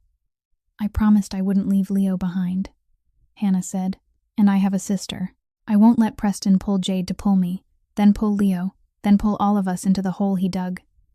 Jade appeared in the doorway without Hannah noticing, having heard every word, and she stepped in, eyes red but bright as embers. "I want to go too," Jade said quickly, as if afraid she'd be stopped. Hannah whipped around. "No," she said, too sharp because she was scared. Jade didn't back up. "I want to see the bad guy's face," Jade said. "I want to know who's hunting me. I don't want to keep getting dragged around like a fish on a line." Raphael looked at Jade, then at Hannah, and in that moment Hannah saw the most dangerous thing about him wasn't force. It was the calm of a man used to deciding for other people. "No one goes," Raphael said, this time even harder. Like a ruling, Marisol stepped between them and lifted one hand lightly, like drawing an invisible line before everything exploded. "If all you do is say no," Marisol said, "Preston still acts. He'll choose a different time. He'll choose a different place. And that time, we won't know." Raphael didn't answer right away.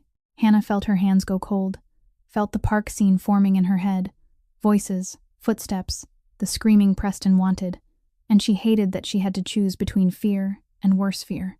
Marisol kept going, her voice steady as a surgical plan. "I have a maximum safety option," she said. "We don't bring the real Leo. We use a decoy baby, a baby the same size, hat down, face covered, held in the same kind of blanket, enough that from a distance Preston's people think it's the target. Hannah will wear a hidden camera on her clothes, a mic hidden in her collar. Jade won't be outside the protection ring. She'll be in sight but not exposed, with a clean escort right on her. Clean police have been contacted, not from this area, a team I trust. At the same time, I'll have financial surveillance watching and a trap set at the final transfer point. So when Preston pays the person doing the work, We catch the link. Hannah took in each sentence like swallowing bitter medicine, because it was safer and still terrifying. And the most terrifying part wasn't the park. It was that they were stepping onto the stage Preston had built on purpose. Raphael gave a dry laugh. "You're talking like this is a math problem," he said to Marisol. "But this is blood." "Yes," Marisol said, "and blood will spill if we only hide." Hannah looked at Leo sleeping, something tightening in her like a knot. "I don't want to be bait," Hannah said, smaller, more honest. "I just want it to end." Jade stepped close to Hannah and took her hand cold but steady. "If you go," Jade said, "I don't want you going alone." Hannah squeezed back, tears almost breaking free, but she swallowed them down. Raphael watched that, his eyes darkening, then a thin thread of light passing through, like a buried part of him rising for air. He stayed silent long enough that Hannah could hear the wind slap the window. Finally he spoke, slow and heavy, like setting a stone on a table. "If I agree," Raphael said, looking straight at Hannah, then at Marisol. "After this, I'll leave the underworld." The room seemed to stop. Hannah wasn't sure she'd heard right, because it didn't sound like something a Mafia boss would say. It sounded like a man ready to cut off the power that had kept him alive. Marisol didn't show anything, but her eyes flickered once, quick. Jade held her breath. Hannah felt her heart pounding hard enough to hurt, because she understood that condition wasn't a bargaining chip. It was a vow, and the price of that vow would never be only a single word. After he said he would leave the underworld, the safe house apartment seemed to shrink, not because the walls moved inward, but because everything inside it suddenly carried an extra layer of heavy meaning, as if every chair and every door were eavesdropping on that vow and storing it away to collect a debt later. Marisol stepped out to make calls, her voice still even but her footsteps quicker, and Hannah stood still for a long time as if nailed in place by her own thoughts, by the strange feeling that a decision had been pushed past the edge and could not be pulled back. That night, when Jade had fallen asleep in the small room beside the kitchen, Hannah sat on the living room floor with her back against the sofa, watching Leo in the bassinet, watching that tiny chest rise and fall like a reminder that everything they did could change that rhythm. The quieter it got, the louder it became inside Hannah's head. She heard the crying again in the warehouse district, heard Raphael's whistling breath, heard the thought someone will check, and the silence that answered, and then the old feeling of being left behind surfaced like black water from a drain. She feared the most familiar thing would happen again. Feared the moment she called out and no one came. Feared the moment Jade called out and no one heard. Feared Leo would cry himself empty in someone's arms with no one stopping. She hated herself for being afraid. But fear is not something you can forbid. It is something you learn to live beside like a shadow. Raphael appeared in the doorway, moving slowly because of his wound, wearing a dark t-shirt instead of a suit, looking less like a boss, and more like a man who had forgotten for too long where to put his hands so it would hurt less. He stood there watching Hannah for a moment, then sat in the chair across from her, far enough away that she would not feel pressed down. "You're not sleeping," he said. Not a question. Hannah gave a thin smile, her eyes still on the bassinet. "I'm afraid to sleep," she answered. Raphael went quiet, as if weighing whether he had the right to ask more. "Because of Sunday," he said at last. Hannah shook her head, very slightly. "Not only because of Sunday," she said, "because of the other times. Because I was a kid who cried, and no one stopped. I used to think if I stayed quiet, I would get hit less, get stared at less, be bothered less. But silence doesn't save anyone." She swallowed, her voice dropping. "I'm scared I'll be the only one who stops again, and this time I won't be strong enough." Raphael looked at her, and something in his gaze changed, no longer sharp as a blade, more like something worn down from being used too much. "I put you in that place," he said, and the words fell without excuse. Hannah turned to look at him, startled to hear an admission instead of an order. Raphael drew a careful breath, as if every breath had a price. "That night at the warehouses," he said, "I thought I was going to die. I thought the baby would be left behind. I thought I deserved it, but he didn't." He looked at Leo, his eyes darkening for a beat. "I leaned on a stranger and a promise because I had nothing else, and then I stretched it out, dragged you and Jade into this dirty war." Hannah felt her throat tighten, but she would not let herself cry, because if she cried, she feared she would become weaker, and weakness is where people take your choices away. From the next room, Jade came out with her hair messy and her eyes wide in the dark. "I heard," Jade said, her voice rough with sleep. Hannah flinched. Jade sat down beside her sister, hugged her knees, and for a long time she said nothing, as if choosing each word. "I'm scared too," Jade admitted at last, so softly it barely counted as sound. "I'm so scared my heart jumps when I hear a car outside, but I don't want you to think I'm a burden. I don't want you to be alone again." Hannah pulled her into a hug, held on so tightly that Jade had to take a deeper breath, and Hannah hated that her body was smaller while her fear was not. Raphael watched the two sisters, then spoke slowly, as true as a cut opening. "I'm sorry," he said, not a polite apology, but the apology of someone who knows sorry does not erase anything and still has to be said so he does not lie to himself. "If we live through Sunday," Raphael continued, "I'll cut it all off. No half measures. No saying I'll leave while keeping one foot in the dark. I'll pay for it. I'll pay it all." Hannah did not know how to trust a promise from a Mafia boss, but she saw something in his eyes that looked like fear, and fear can be more honest than power. The three of them sat like that in silence, listening to a wind that still slipped through the cracks even though the rain had stopped long ago, until Leo stirred and made a small sound, and Hannah stood at once, rocking the bassinet, her hands finding the right rhythm by instinct, while Jade watched with wet eyes that did not spill. And then, from the front door, came a faint metallic click. Not the wind, not the house settling, but metal touching metal, the sound of someone testing the lock with the patience of a person who did not need to get in, only needed to remind them that he could. Raphael rose instantly, not loud, only fast, his eyes snapping back into that dark, dangerous focus, and Hannah clutched Leo to her chest, her skin gone cold. The clicking stopped. Then a beat later came the soft sound of footsteps leaving along the hallway, light as shadow. No break-in, no confrontation. Only a wordless message that they had been found, and time was no longer on their side. Sunday morning arrived under a pale gray sky, like paper rubbed thin, and the wind off the lake was cold but not strong enough to blow away the choking pressure in Hannah's chest. And after the lock testing the night before, every step carried an invisible echo that they were being watched. Marisol brought them to the lakeside park early, not to give them time to relax, but to sweep the place, her eyes cutting across the entrances, the grass, the bare trees, the benches, even the trash cans, as if anything could hide an eye.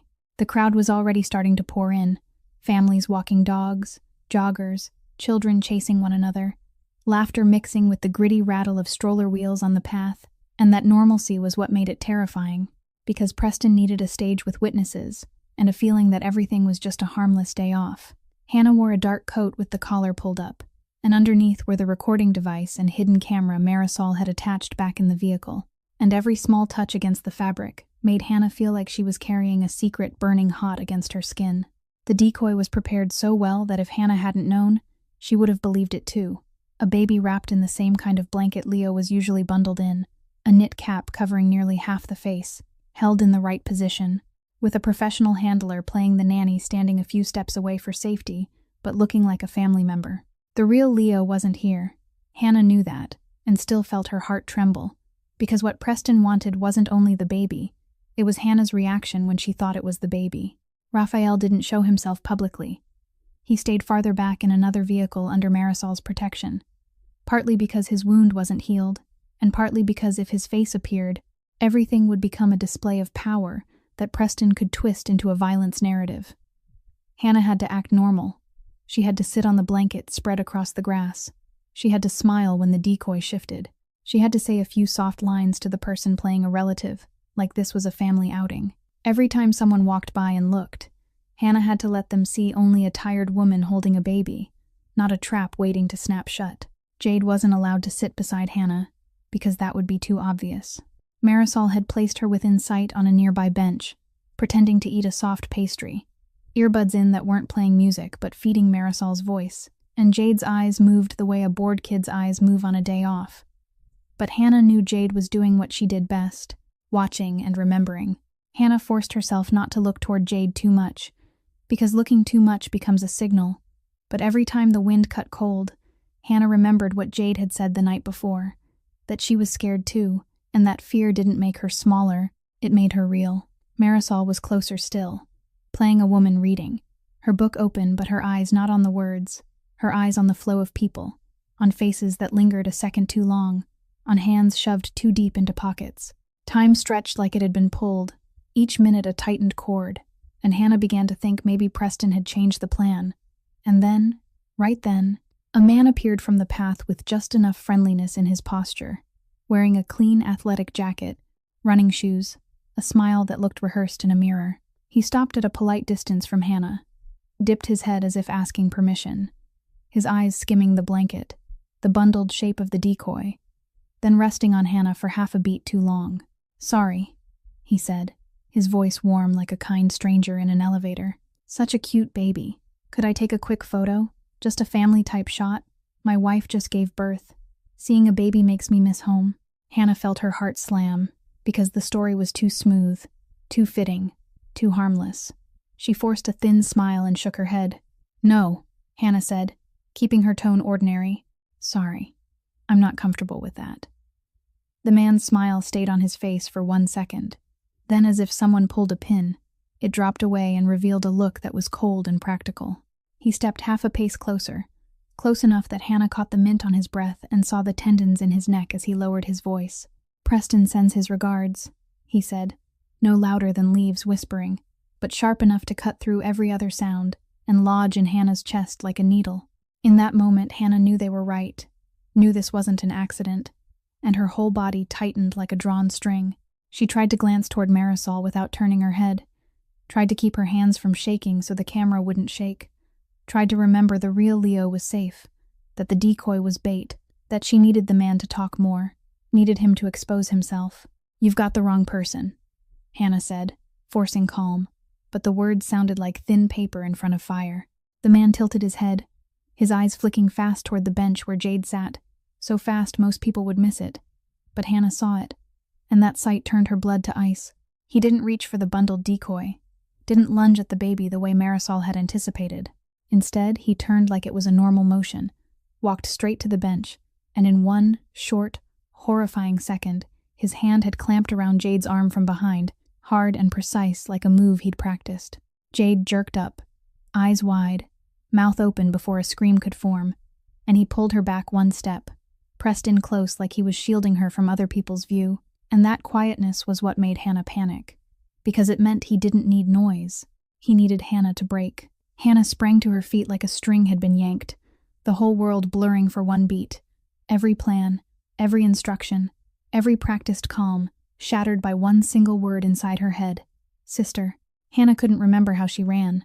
She only remembered her shoes skidding on wet grass, her heart hammering like it wanted out of her chest, and the roar of blood in her ears drowning out the sound of children laughing, as if someone had pressed mute on the crowded park and left only 1 scene playing in front of her.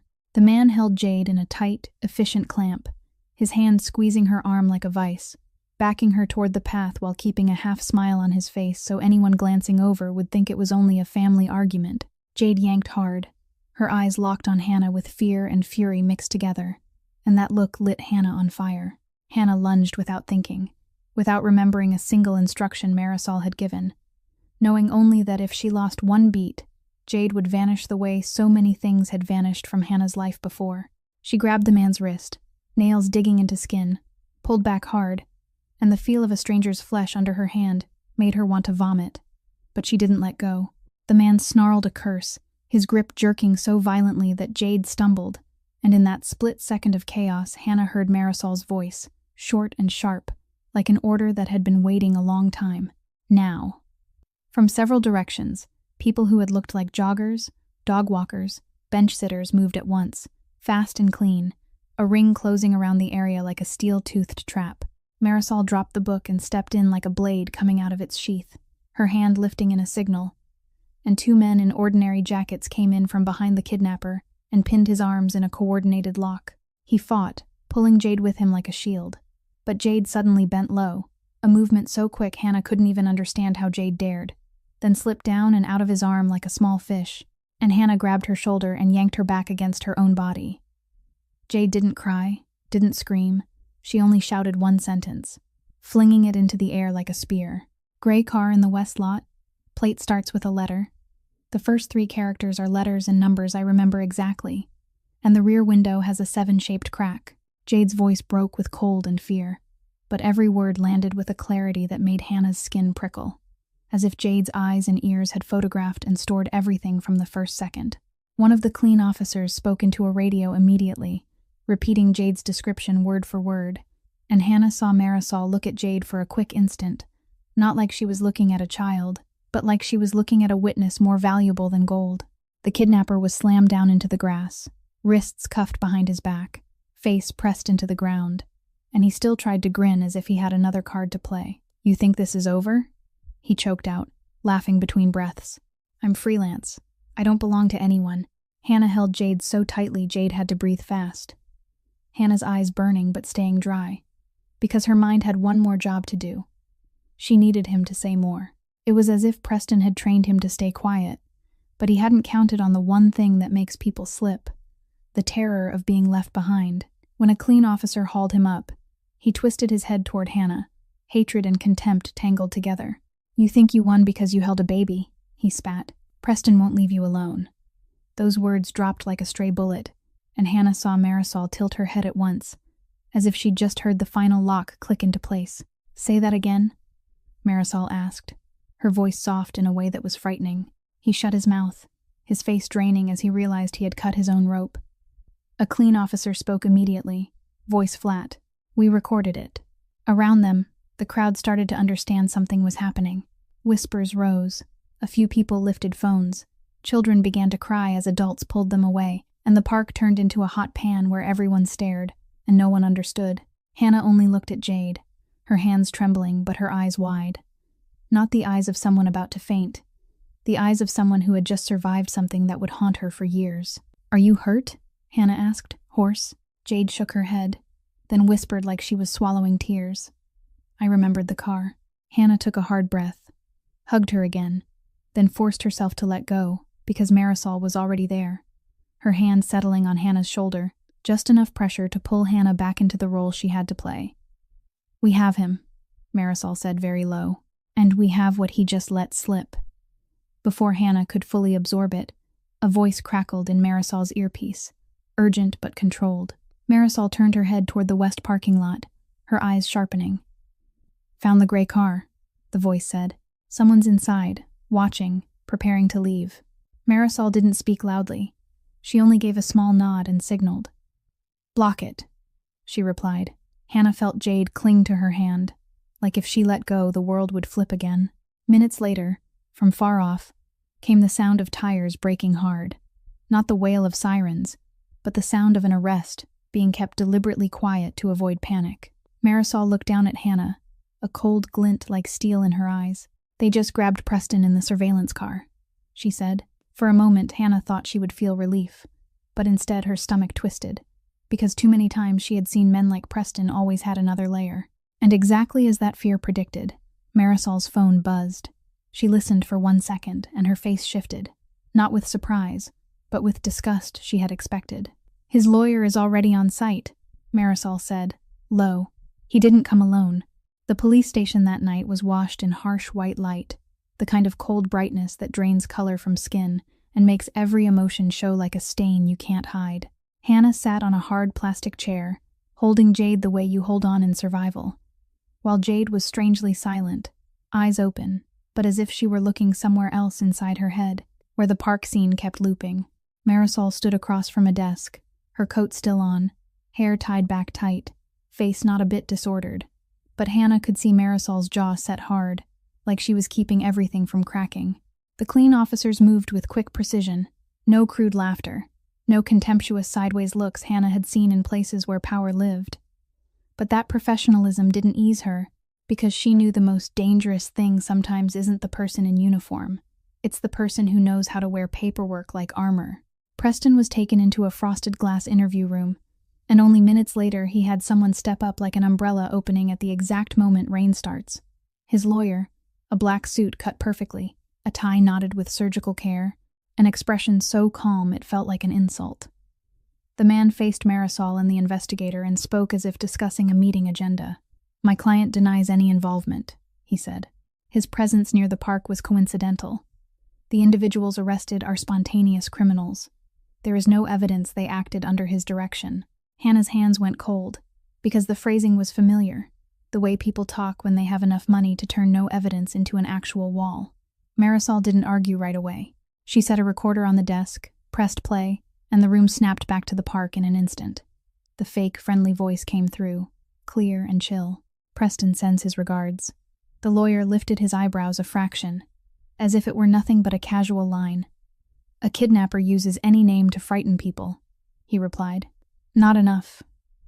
Marisol didn't change expression. She opened a folder and slid it across, thick, neatly printed pages. We have the money trail, she said evenly. Transfers through multiple layers of companies. A shell company pays an intermediary. The intermediary pays the operative. Timestamps, account numbers, deposit traces. The lawyer glanced down, gave a thin smile like he was used to watching other people try. A shell company doesn't prove my client knew, he said. A name can be borrowed, records can be forged, an employee can act alone. His words were slick as oil. Hannah watched Marisol tilt her head slightly, as if weighing how much more she needed to drop. Then Marisol pulled out another printout and handed it to the investigator, and Hannah saw layered transfers and arrows stacked like a maze designed to make people quit.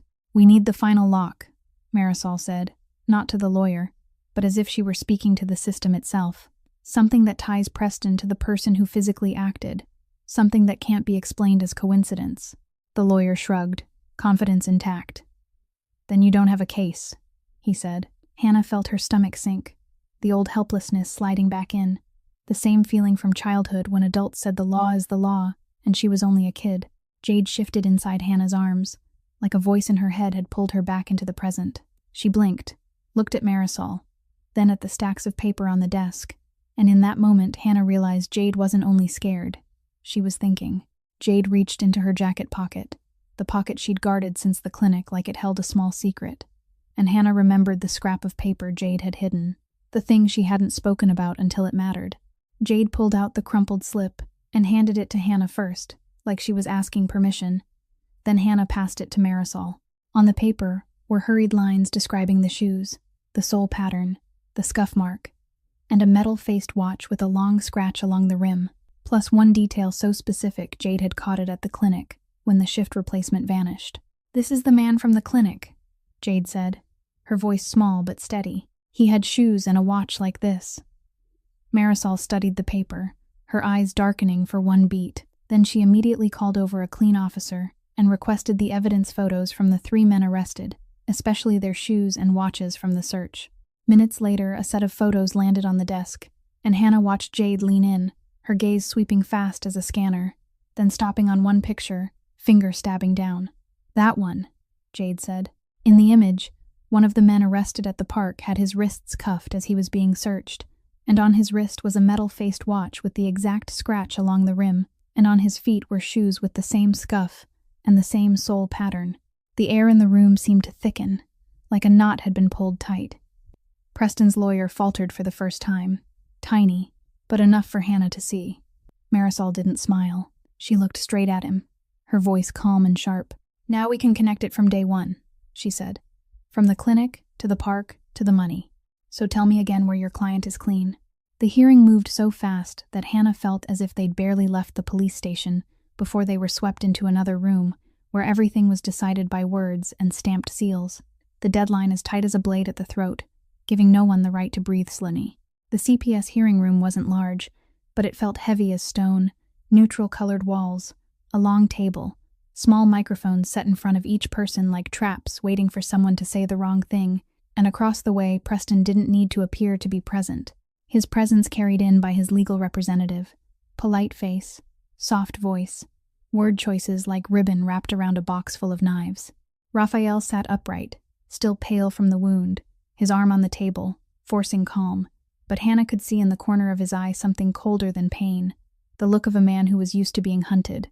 Marisol sat slightly behind and off to the side, like a shadow that knew exactly where to stand, while Hannah and Jade were placed beside them, 2 witnesses who didn't belong to this world and yet had been dragged into its center. Preston's representative began with a story that sounded frighteningly reasonable, that Raphael was a dangerous man, wealthy and powerful, living inside a swirl of violence, shot at with a gun, dragging a child into risk, moving constantly, changing locations, surrounded by security, secrecy, all of it signs of an unstable environment for a baby. He pressed on the word dangerous the way you press on a bruise, trying to make it feel like an obvious truth. Then he turned to Hannah as if she were a decorative detail that could be bent. "Who are you to the child?" he asked, gentle. "And why do you keep appearing in critical decisions?" Hannah's palms were slick with sweat, but she remembered Marisol's instruction. Tell the truth, only the truth, because the truth is the one thing that can't be trained into a script. Hannah lifted her head, looked straight ahead, her voice rough but steady. She said she didn't belong to Raphael's world. She was only a night shift worker, stomach empty, phone dying, and she heard a baby crying. She repeated that line like a nail driven into the foundation of everything, that she only heard crying, and she stopped when an entire warehouse district didn't. She didn't speak at length about goodness. She didn't speak about fate. She only told what happened and what it felt like when the crying grew thinner, because that thinning was the most dangerous sound of all. "I only heard a baby crying," Hannah said, and the room went quiet for one beat, as if someone had reminded them that the child in this file wasn't a legal concept but a living body with small lungs and a real plea. The representative tried to twist it at once, suggesting Hannah could be manipulated, could be bought, that following a violent man proved she lacked judgment, but Hannah didn't fall into it.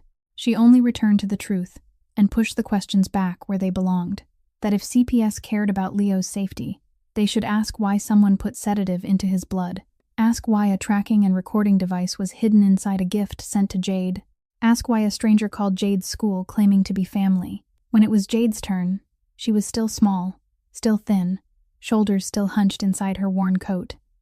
But her voice didn't break, as if she'd decided not to let fear choose words for her. Jade described the repeated surveillance, the car parked and returning, the gift left at the door with a locator and recorder inside, the strange call to the school, and the scrap of paper where she'd written down the shoes and watch she'd seen at the clinic, then how that description matched one of the men arrested at the park.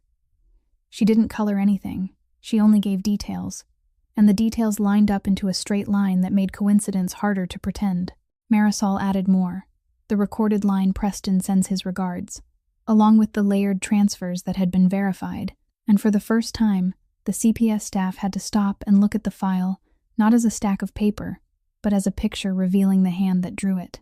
The judge presiding listened for a long time and asked very little, but each question cut through varnish like a blade, and in the end, she looked toward Preston's representative, her voice tired but firm. She announced a temporary denial of the request to remove Leo from Raphael, because there wasn't enough basis to prove a risk created by the father, while the signs of danger coming from outside were clear and actively being investigated. Hannah felt as if her lungs had just remembered how to breathe. Jade squeezed her hand. Raphael didn't smile. He only dipped his head the smallest amount, like a thank you he couldn't say aloud. But the moment they stepped out of the room, as if the air hadn't even had time to warm, Marisol took a call, listened for a few seconds, and her eyes darkened. Raphael received a different message at the same time, and his expression shifted, not into panic, but into the cold focus of a man who knew the game had just moved to a new board. "Preston didn't win in there," Marisol said very softly, "so he's moving to the last move." Hannah asked what move, and Raphael answered with a voice like steel scraping steel, that his own internal world had been touched, that someone in the underworld was being used by Preston as an invisible hostage. And if Raphael kept dragging this into the light, blood would spill in places CPS would never see. In that moment, Hannah understood the suffocating pressure of a villain who doesn't need to touch you to stop you from moving, and she saw Raphael look toward the door like he was staring down a road he'd walked his whole life. The road he had promised to leave, now demanding payment immediately. Marisol said they had to decide fast, and Raphael went quiet for a long beat, then nodded very slowly, like a man choosing retreat not from weakness, but because he had something to lose bigger than his pride. And inside that silence, Hannah heard another vow forming, heavier and more dangerous, that if Preston had pulled the underworld into a blade, Raphael would have to cut through both the blade and the hand holding it. After the hearing, the safe house suddenly became a cage, with no bars, only a schedule erased clean, and doors locked 3 times, that still didn't make Hannah feel safer, because she understood the threat now didn't only want Leo, it wanted something deeper. It wanted to force Raphael back into the violence he had just tried to step away from. Raphael sat in the dim living room with the yellow light half blocked, Leo asleep in the portable bassinet. Jade pressed close to Hannah as if looking away for a single second would let the world swallow someone she loved, while Marisol moved between calls, her voice always low and never soft, like a steel wire stretched over a cliff. News from the inside came in fragments, and every fragment said the same thing in a different way, that Preston had reached Raphael's people, had planted promises and threats in the softest places, and if Raphael kept dragging him into the light of law, someone would die in the dark as a lesson. Hannah didn't understand what that inside meant until she heard Raphael confess it, like a bare fact, that his crew wasn't only men with guns. It was a network of money, protection, transport, laundering, and there were people loyal because they'd been saved, people loyal because they were afraid, and people only waiting for him to weaken so they could replace him. If I pull back, Preston wins, Raphael said, his eyes fixed on a dark corner of the room like a memory lived there. If I push forward, war will explode right over your head and Jade's. Hannah wanted to react, wanted to say she didn't need him choosing for her, but then she looked at Jade, looked at Leo, and the words caught in her throat, because she understood there are games the poor aren't allowed to refuse, only allowed to be crushed by. Marisol set a thick packet on the table. Not CPS paper, but printouts of accounts, transfer maps, company names, shipment codes, things Hannah couldn't read but could smell as sin. You can cut the string, Marisol said, but you'll need a real knife. Raphael gave a small laugh, not happy, only tired. That knife will cut my hand, he replied. Marisol held his gaze. Yes, she said, but it will cut off the war before it reaches them. Hannah saw Raphael glance at Leo, his eyes softening for one rare moment, then hardening like a decision closing behind him. He told Marisol to contact a federal prosecutor she trusted as clean. Not local police, not anyone who could be bought with a handshake, but the place where paperwork becomes a shackle.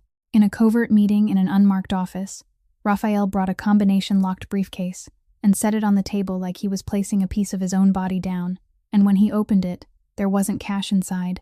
There was evidence, dirty money routes, lists of contacts, transport lines, hidden accounts, things that would get him killed in a night if they landed in the wrong hands, but would kill him another way if he handed them to a prosecutor, killing his power, killing the world that had raised him and then dragged him under.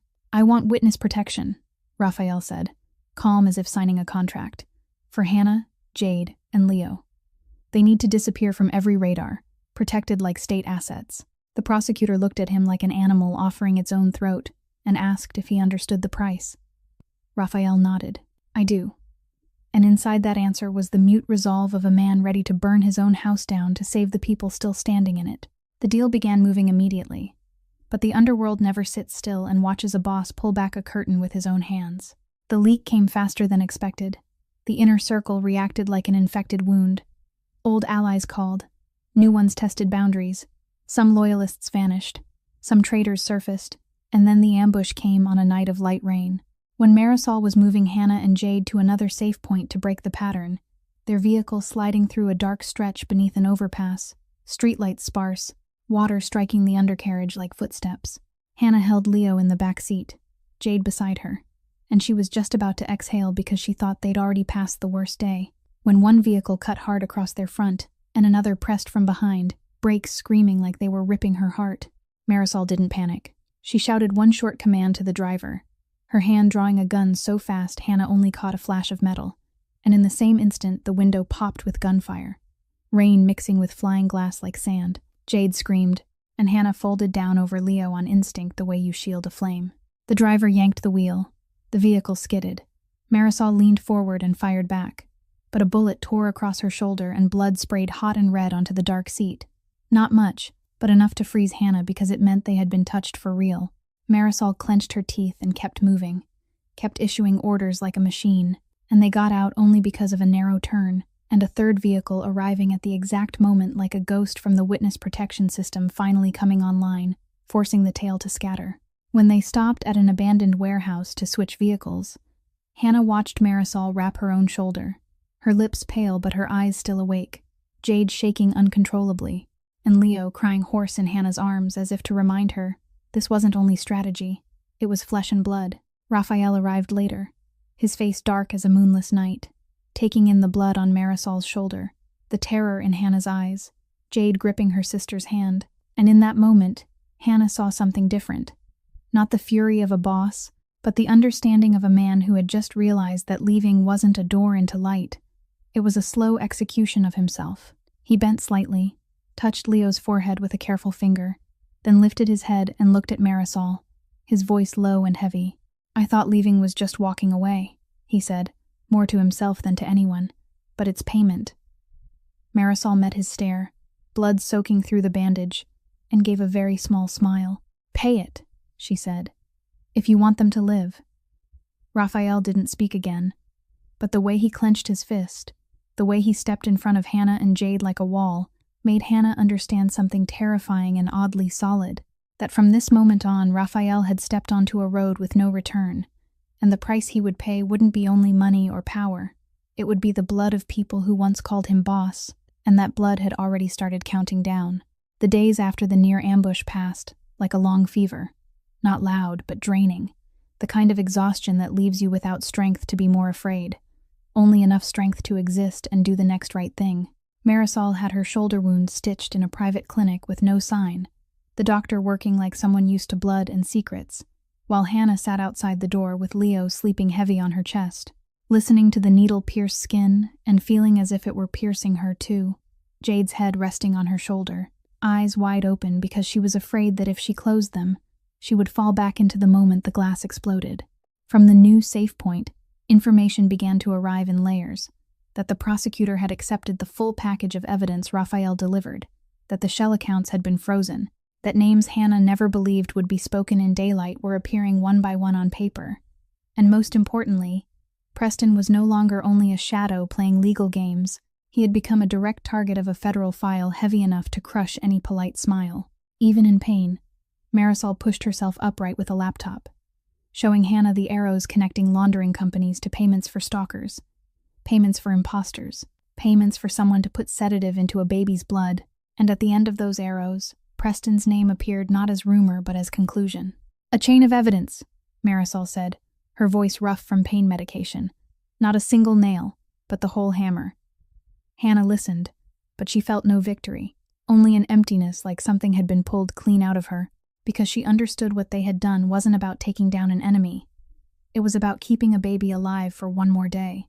The news that Preston had been grabbed in the act had panicked people in the park, and now it came with formal charges: conspiracy, attempted kidnapping, child endangerment, obstruction, fraud, phrases that landed like stones.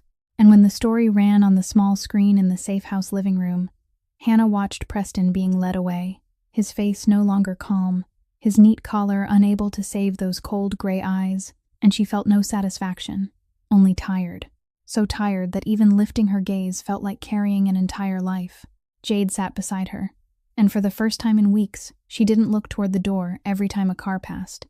She only hugged a pillow and breathed evenly, as if her body were relearning how to trust that walls and locks could mean something.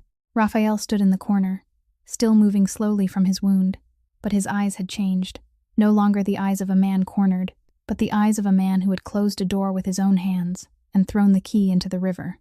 When Hannah asked softly whether it was truly safe now, Raphael didn't give her an empty promise. He only said one short sentence that carried an ending inside it, that he had closed the books, cut clean the lines that could drag them back into the dark, and he would not return. Even though that world had once been the only place he knew how to breathe. "You say it like it's easy," Hannah whispered, because she knew some people live on darkness, and leaving means breaking your own bones. Raphael looked at Leo sleeping and his voice went low and deep. "Not easy," he said. "Just enough." Marisol leaned back in her chair and closed her eyes for one beat, as if she were holding pain on their behalf.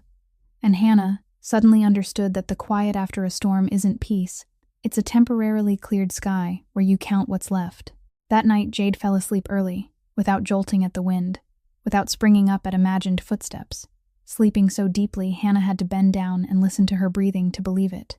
And Hannah stayed on the floor beside Leo's portable bassinet, watching his tiny face, his lips slightly parted, his soft snuffling breath like a kitten.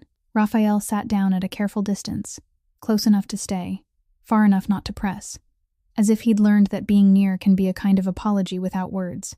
Hannah smoothed Leo's blanket and thought about the puddles in the warehouse district, the orange security light, the promise that locked her feet in place where she should have run, and she didn't know what kind of person she was after all of it. She only knew she was exhausted. Leo shifted, his tiny hands reaching into the air, searching for warmth. Hannah bent down and offered her finger, and his small hand closed around it with that instinct to hold on to life. And then, in the thick stillness of the room, Leo made a babbling sound. Unclear, not yet a word, only the first fragments of sound a baby tries to fit into the world. But it sounded like a name so much that Hannah and Raphael both froze. "Ha," Leo breathed. Then he tried again. "Ha, nah," the last sound falling like a soft hiccup, and Hannah's eyes burned with something simple and painful, that in the middle of all the filth of schemes, in the middle of nights on the run, and the smell of blood, there was a tiny moment stitching them together with an invisible thread. Jade slept peacefully in the other room. Marisol's breathing stayed steady on the chair, with white bandage wrapped around her shoulder. Raphael looked at Hannah like he was looking at something he had lost and just been given back, and Hannah leaned closer to the bassinet and whispered, like an answer to that clumsy sound, "I'm here." And in that moment she understood the quiet after the storm isn't emptiness. It's the space where a child learns to say the name of the person who didn't leave him behind. In the months that followed, life didn't become perfect the way people tell stories to lull fear to sleep. It only became more real, and sometimes that was even harder than running. Preston was held in custody awaiting trial. Then the sentence closed like a steel door, and the names that had once hidden behind polite paperwork were pulled out of the dark by the very numbers they believed no one could ever trace, while Raphael did exactly what he'd promised the night he set that condition. He closed the books in the truest sense, not with a pretty line meant to sound noble, but by stepping out of the underworld, signing legal papers, handing over what had to be handed over, accepting what had to be paid, then choosing a life that was brighter even if it was smaller. He no longer moved through the world as a shadow people instinctively avoided. He became a man learning to live under ordinary lights, learning to walk through a grocery store without scanning every blind spot, learning to sit in a pediatric waiting room without seeing it as a battlefield, learning to be quiet beside Hannah not because of power, but because of respect. Hannah didn't have to live on detours anymore. She found steady work at a support center for women and children, a place where she understood other people's fear without anyone needing to explain it, a place where she used her own wounds to do something kind, not to prove anything, only to remind herself that some people deserve to be stopped for. Jade returned to school, with a normal class schedule, friends, afternoons doing homework at the kitchen table instead of listening for engines outside the door. She was still cautious, but her eyes were less panicked, and at night she slept more peacefully, as if her body had finally begun to trust that tomorrow would arrive without disaster attached. Leo grew fast. His babbling turned into clear calling. His little footsteps running across the floor sounded like the rhythm of life, and every time he laughed, Hannah remembered how terrified she'd once been of a cry growing thinner, only to realize that now the fullest sound in the house was laughter. One drizzly afternoon, not rain pounding like a hollow drum anymore, they drove past the riverfront warehouses in Chicago, where that orange light from years ago could still flicker in memory even if in real life there were only a few old bulbs and concrete stained with water. Hannah didn't speak at first. Jade stayed quiet too.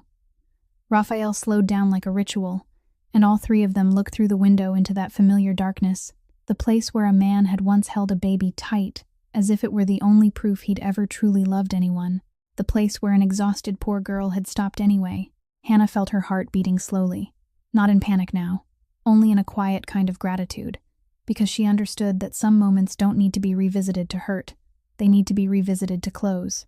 Jade took her sister's hand, and this time it wasn't to drag her into a run. It was to stand steady with her, and Raphael looked at the two of them as if they were an everyday miracle he'd never dared to demand, but had somehow been given. They didn't get out of the car. They didn't need to reenact the tragedy. They only needed to pass by, to know the past was still there, but it no longer controlled them. And as the car kept moving, Hannah looked at Leo sleeping in the back seat and thought about a simple lesson this story left behind, that family doesn't always begin with blood or with the things people show off on paper. Sometimes it begins in the moment. One person stops when everyone else walks past, in a promise that seems small but can hold a life in place, can pull a human being out of the dark. The rain had long since washed away the physical traces of that night at the warehouse, but the bond it created remained as solid as the concrete beneath them. Hannah looked out at the city, no longer a hollow drum beating against her soul, but a place where a single decision could spark a light in the deepest dark. In the quiet of their new life, she finally understood that they were no longer just running from a storm. They had become the shelter they once searched for, together and finally home. If this story touched you in any way, please subscribe to our channel, hit like and share so we'll have more motivation to bring you more engaging videos every day. How did this story make you feel? And have you ever faced a moment in real life where you had to choose to stop or to walk past? Please leave a comment so we can hear what's deep in your heart. Thank you for staying with us until this very minute. Goodbye and see you again in the next video. And we wish everyone watching this video good health and a joyful, peaceful life every day. Goodbye, and see you again in the next video.